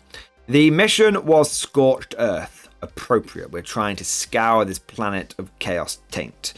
The deployment was Crucible of Battle, and the twist was Inspired Leadership. For my deployment, I put 2 Chimeras on the right flank, supported by a Leman Russ Demarche tank commander and a Leman Russ Vanquisher. In the middle, I had 1 Chimera, 1 Leman Russ Demolisher, and 1 Leman Russ Vanquisher.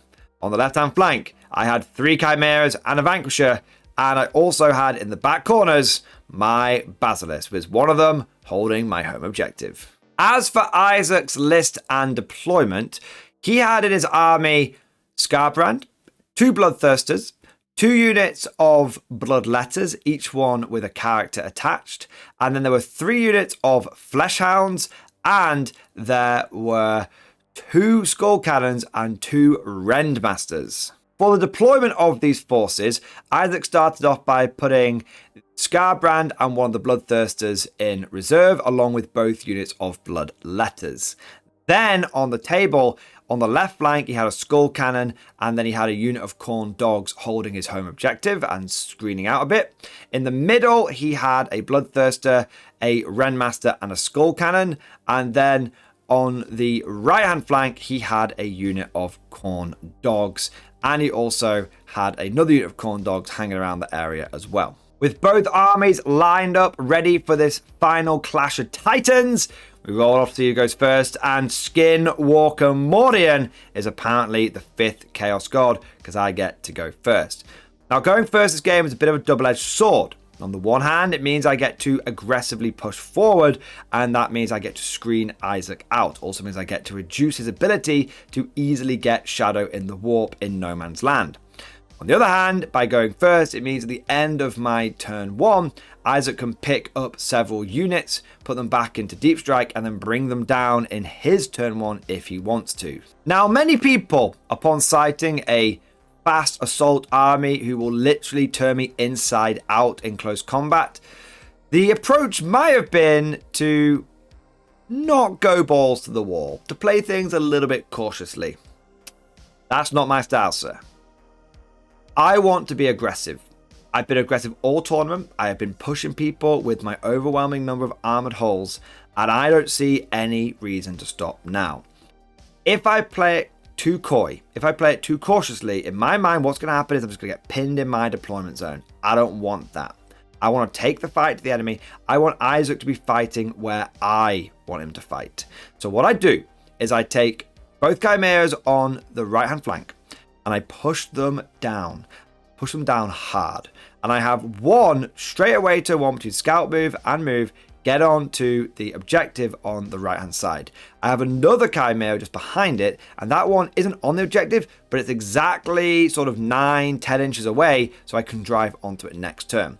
My thinking is here that Isaac doesn't have the ability to crack open my transports and kill the infantry inside. He has no firepower. He has to do it in melee. So what I want to do is turn 2, he's going to kill that first transport, but the infantry will spill out. That'll deny him his primary points. And then turn 3, I could basically do the same thing with the second Chimera. And if I'm clever about this, I might be able to deny Isaac getting any primary points off that objective until turn 4, turn 5. In the middle, I go for one Chimera that I just push forward as far as I can, and I get it onto that middle objective. Again, this means that that objective is mine. That means that it's potentially more primary points for me. But most importantly, it's pushing Isaac back. Even though he can deep strike down 6 inches away with the Bloodthirsters, if you have about 13 inches between each vehicle, then it means that he can't fit his big base in there. He can't really deep strike the Bloodthirst down, or even some of the little things as well. So I push forward in the middle just with one Chimera. That's kind of sacrificial, but if it keeps him back, great. And if he doesn't go after it, it's a primary in my mind.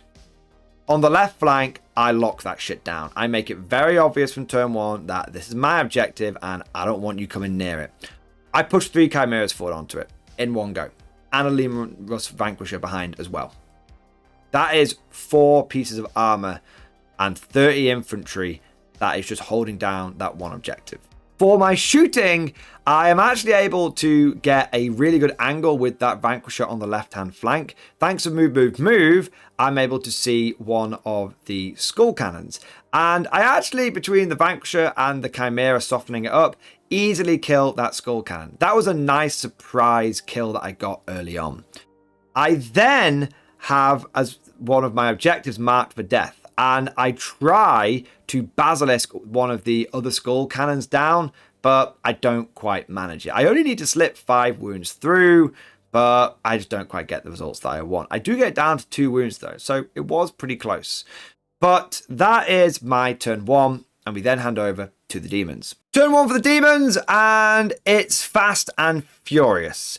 Isaac starts off by deep striking down one of his corn dogs 3 inches away onto my home objective. He'd picked them up at the end of my first turn, so we could deep strike them down turn 1, and I hadn't screened out properly. And both sides are playing for a spot in the podium, so I can't be like, oh, but bro, let me move this around. I could have screened you out. Nope, I've got to wear it. So I lose my home objective turn 1. Not good on Scorched Earth. Isaac plays a little cagey on the right flank. He doesn't end up managing to get the charge off with the Bloodthirster against my Chimera. I don't know if he went for the charge or not. I think he didn't go for it, because if he had done, the way the ruins were set up, I could have hit him with a Vanquisher and a Demolisher Cannon that next turn in my turn 2. So he just moved the Bloodthirster forward a bit, but didn't have it in the terrain, so I couldn't see it easily with my big guns turn 2. If he'd gone for the charge, I definitely would have been able to see it. He did go for one very important charge though. He had one of his Ren Masters and he had a Skull Cannon that were both needing a 7-inch charge onto my Chimera in the middle of the board. And he didn't make either one of them. And by not making either one of those charges, and he used a CPU roll and it still didn't go off, he just got like a 4 and then a 5 and then re-rolled it and got a 5 again. He just didn't get those charges, and that was huge, because that meant I still managed to hold 2 primary objectives. That meant I still got max primary in my turn 2, because you can only get 10 in Scorched Earth. And sure, the Corn Dogs had managed to get Isaac a couple of points for behind enemy lines turn 1, but rather than it being an 8-point swing, it was just a 3-point little boost. Turn 2 for the Forces of Righteousness, and we have a big one. Not gonna lie, my dice are kind of hot this turn. First thing that we do is pick up those flesh hounds that are threatening the home objective. Can't have those hanging around. Second thing that we do is we go for the unit of flesh hounds that are holding Isaac's home objective. 2 basilisks later, and they are gone. I'm also able to get really far up and close to Isaac's home objective with one of my armored fist squads as well, and a few heavy bolter shots had helped finish off those corn dogs. The final unit of corn dogs had actually charged and tried to wrap and trap my furthest forward chimera that the Bloodthirster hadn't gone for. And Isaac was like, oh, you're gonna have to desperate escape. And I was like, nah, I'll just stay in combat. He's like, what do you mean stay in combat? I went, I've got 2 flamers in the back of that chimera. I'll just use my firing deck. And he was like, I did not think you would do that. He said, I just thought you would. Guard players always fall back. And I was like, not in my army. So opening the back hatches, 2 Catchans armed with flamers clear off the hull with righteous sanctified flame. And between the flamers, the lasgunner rays, the heavy bolters, and the heavy stubber, we kill all of those fleshhounds. And that means that all 3 fleshhound units are dead. To make matters worse, I am able to kill the other skull cannon that failed to get the charge in the middle of the board as well.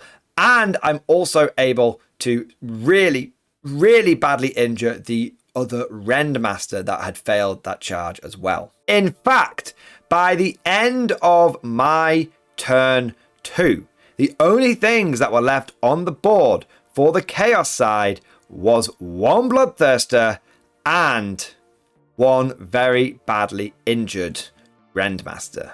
Now, just as I'm about to hand over to Isaac and his Chaos Demons, I actually get a crazy idea in my head. I think the Spirit of Khorne must have taken over me, or maybe it was just Game 5 fatigue.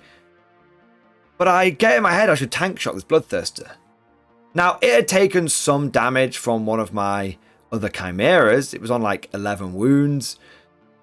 But I was like, I'll tank shock it. And I was like, are you sure? And I was like, tell you what, I'll roll a dice. On a 1 to 3, I don't tank shock it. On a 4, I do tank shock it. And I charge in and I tank shock the Bloodthirster. And I'm like, I could do like 9 wounds here. Or how you get like capped at 6 maybe. I could do a lot of wounds this thing. I do 2.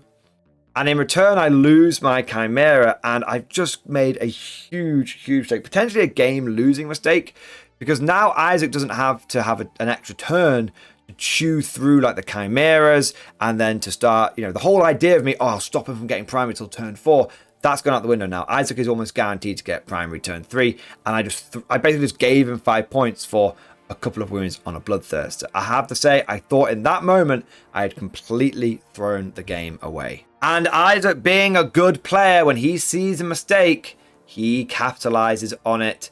And turn 2 for the Khorne Demons was go time.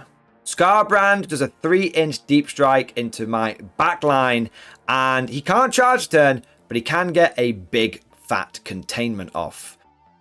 Then the Bloodthirster deep strikes down into the middle of the board and makes its charge against the Chimera and destroys it. The infantry do pile out, so I am able to hold that objective, but now's the Bloodthirster right squat sat on the middle of the board. And things go from bad to worse, because on the right hand flank, the other Bloodthirster pushes forward, and then a unit of Bloodletters deep strikes down, and they're able to make a charge on my Leman Russ Demolisher Tank Commander, and they obliterate it, and they consolidate into the Leman Russ Vanquisher, and now they are like 6 inches away from my home objective. And to rub salt in the wound, all the infantry that had piled out of that Chimera turn in my stupid turn 2 tank shock obviously die. And then the Bloodthirster charges the other Chimera and kills that, spilling the other 10 infantry out. So I've just gone from having 2 Chimeras, 20 infantry, and 2 Leman Russes on that flank to 8 infantry, because a couple died getting out. The Vanquisher's tied up. It's not doing anything for a turn. That is the power of Khorne. That is what we call a push turn, a go turn. But gentlemen, ladies, Small pro creature with the Alpha Centauri. It is all that the Emperor asks of us. That we hold the line and we die standing. It's what we do best. We die standing. And I was not gonna go silently into the night. I was not gonna go down without a fight. When the guard gets hit hard, you all know the motto. We hit back even harder. Turn 3. I deep strike down a unit of Scions onto Isaac's home objective, and I begin to burn it. I also deep strike down another unit of Scions strung out, but way further forward of the first unit, so they can screen it. So if Isaac tries to counter deep strike with his 6-inch deep strike bullshit, he's not going to be able to. And I'm also able to get containment with that unit of Scions. I'm also able to cleanse the middle objective with the guardsman that popped out of the camera, the Bloodthirster destroyed in the middle. And I'm also able to cleanse the objective on the left-hand side. As for kills, I put everything into the blood letters after falling back with the Lemurus Vanquisher, and I'm able to wipe them out apart from the character. And then I put a Vanquisher round, I put a Lemurus Demolisher Tank Commander in the middle into the Bloodthirster, and I take it down to about 7 or 8 wounds, and then the Vanquisher goes in, and with the Vanquisher cannon, 1 shot, 1 kill. We bring down the Greater Demon of Khorne with a depleted uranium dart, whatever the hell those Vanquisher cannons fire, some sort of sanctified round, and we take out our first big boy of the game. In fact, turn 3 was a really high scoring turn for the guard. We got 10 on primary, but we also managed to get 3 for sabotage from last turn, and we were able to pick up 4 for cleanse, and we were able to pick up 6 for containment, giving us a 23-point turn. Not too shabby at all. As for the demons, their turn 3 actually saw them kind of struggling a little bit. Sure, they've got Scarbrand and they've got a Bloodthirster, but both of those are basically on my home objective. After that, they've got 1 unit of Bloodletters and they've got 1 Renmaster who I've still not been able to kill. I keep trying to kill him, but he keeps passing his battle shock test and getting a few wounds back for being in the shadow of the warp. This Renmaster basically turn 3 kills my Armored Fist squad that had been helping gun for Isaac's home objective, and Scarbrand kills the Basilisk on my home objective, and the Bloodthirster kills the Vanquisher that had fallen back onto my home objective. That's it for Demon turn 3. And when you look around the board, it's starting to feel kind of light for the demons. Battle round 4 begins with the Scholar Progenium boys, the big toy soldiers, successfully completing the burn action on the enemy's home objective. I also use one of my Chimeras that's on the objective in No Man's Land on the left-hand side to start burning that one as well, because we've got to get these things burnt quickly. I also am able to destroy the Ren Mass that's been harassing me on that left-hand side. I finally just put enough firepower into it just to make it go to sleep. I've just been tickling it and not taking it seriously, and I just had to make sure it went away. But the big thing, the game swinging thing, was my home objective.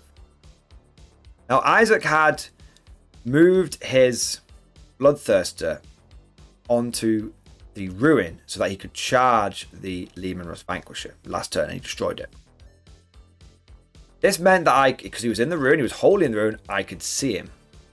And so I took my Lemurus Vanquisher, the one that was in the middle, the only one that could see this Bloodthirster, the one that had destroyed the other Bloodthirster in the middle of the board, and I power it forward so it can see the second Bloodthirster, and I take aim.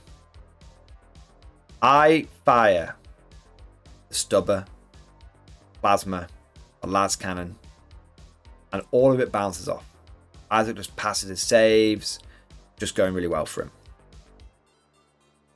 Then we have the last shot, the Vanquisher round. Now, this Bloodthirst had been taking a bit of damage consistently throughout, and it had 10 wounds left. I roll to hit with the Vanquisher. I get the 6. Auto wound, lethal hits. Isaac rolls his save.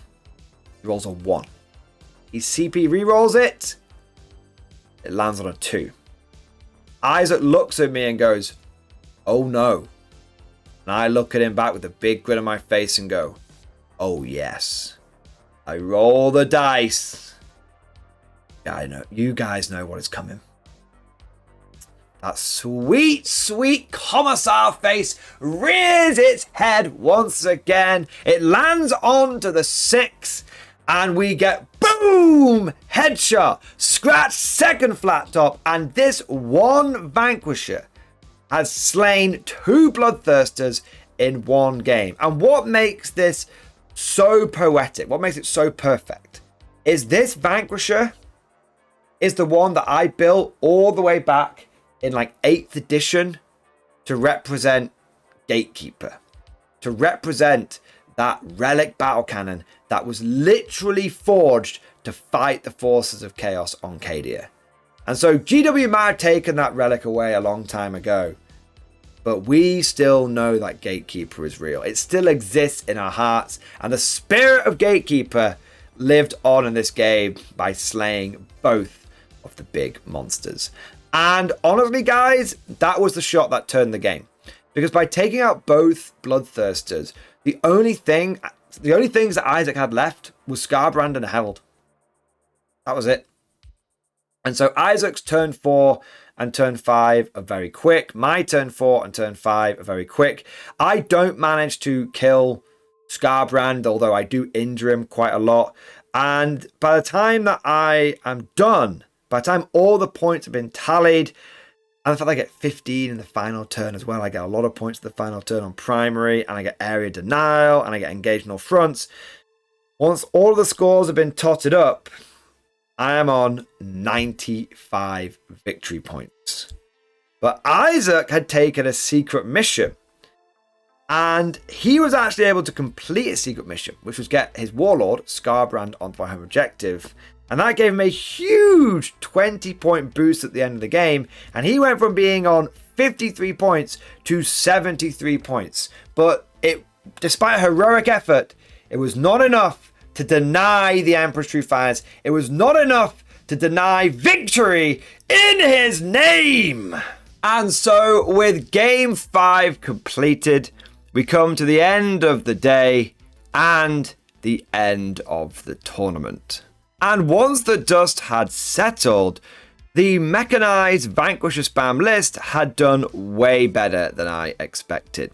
I ended up getting 4 wins, 0 losses, and 1 draw under the WTC points, and I was ahead on points in every single one of my games.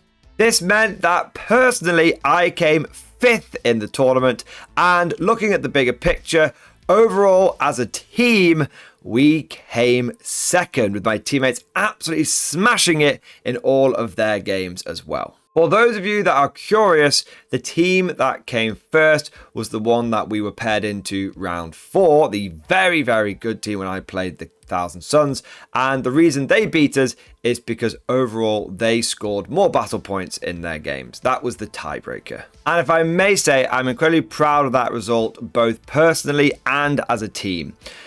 Often when I go to a big tournament, when it gets to Game 5, I don't take it super seriously, just have a bit of a fun one, bit of a chill one at the end of the day.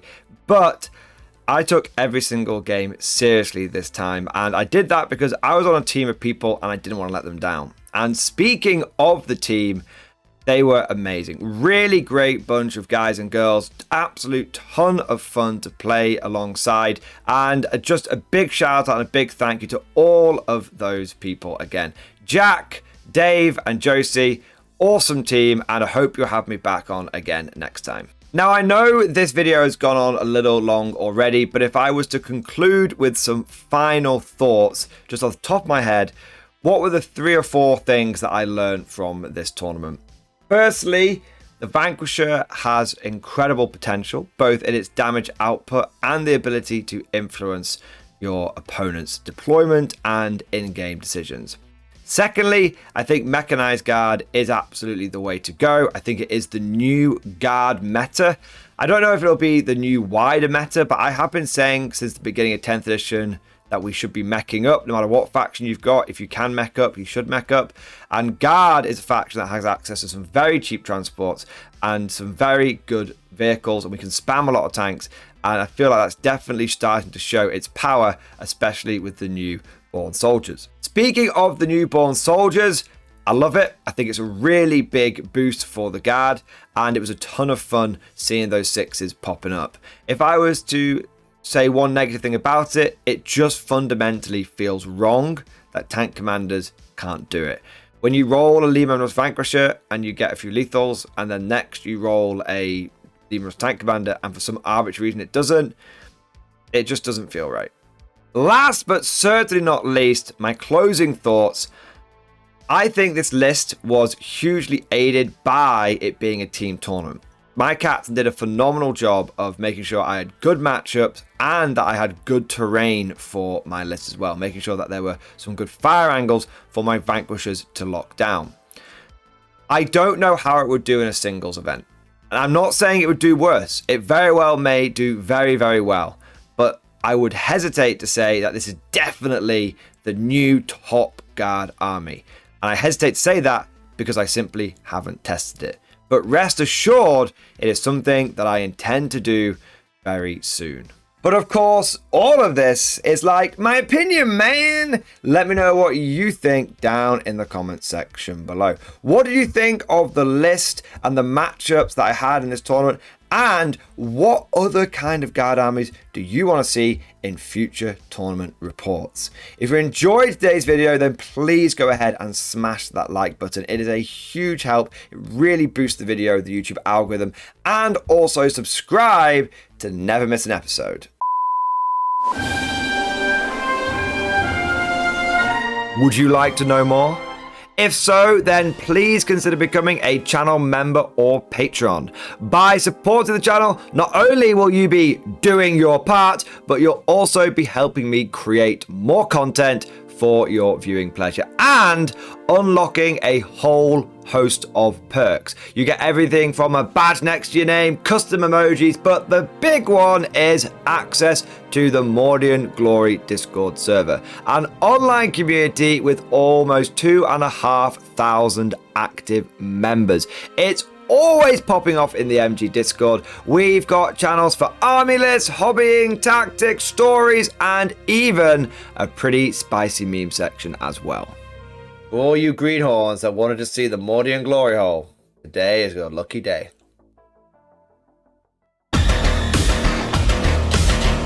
And joking aside, I do want to say a massive thank you to all of the current channel members and patrons.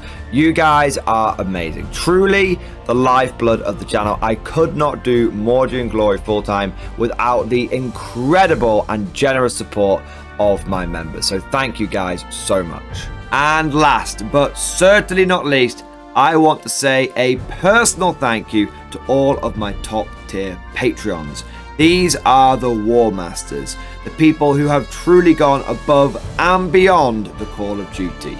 So a heartfelt thank you to Alex Dengal, Bon Vert, Lord Pryor, Mark Panconi, RJ Scorpion, Swordfish Trombone, Try Again Bragg, John Stubbs, Nick Walsh, Diesel Fox, and August Barney. Seriously guys, thank you from the bottom of my heart. Your support is incredible and it makes a huge difference. Thank you so much. That's all for now. Hope you've all enjoyed today's video, and of course, as always, see you guys next time.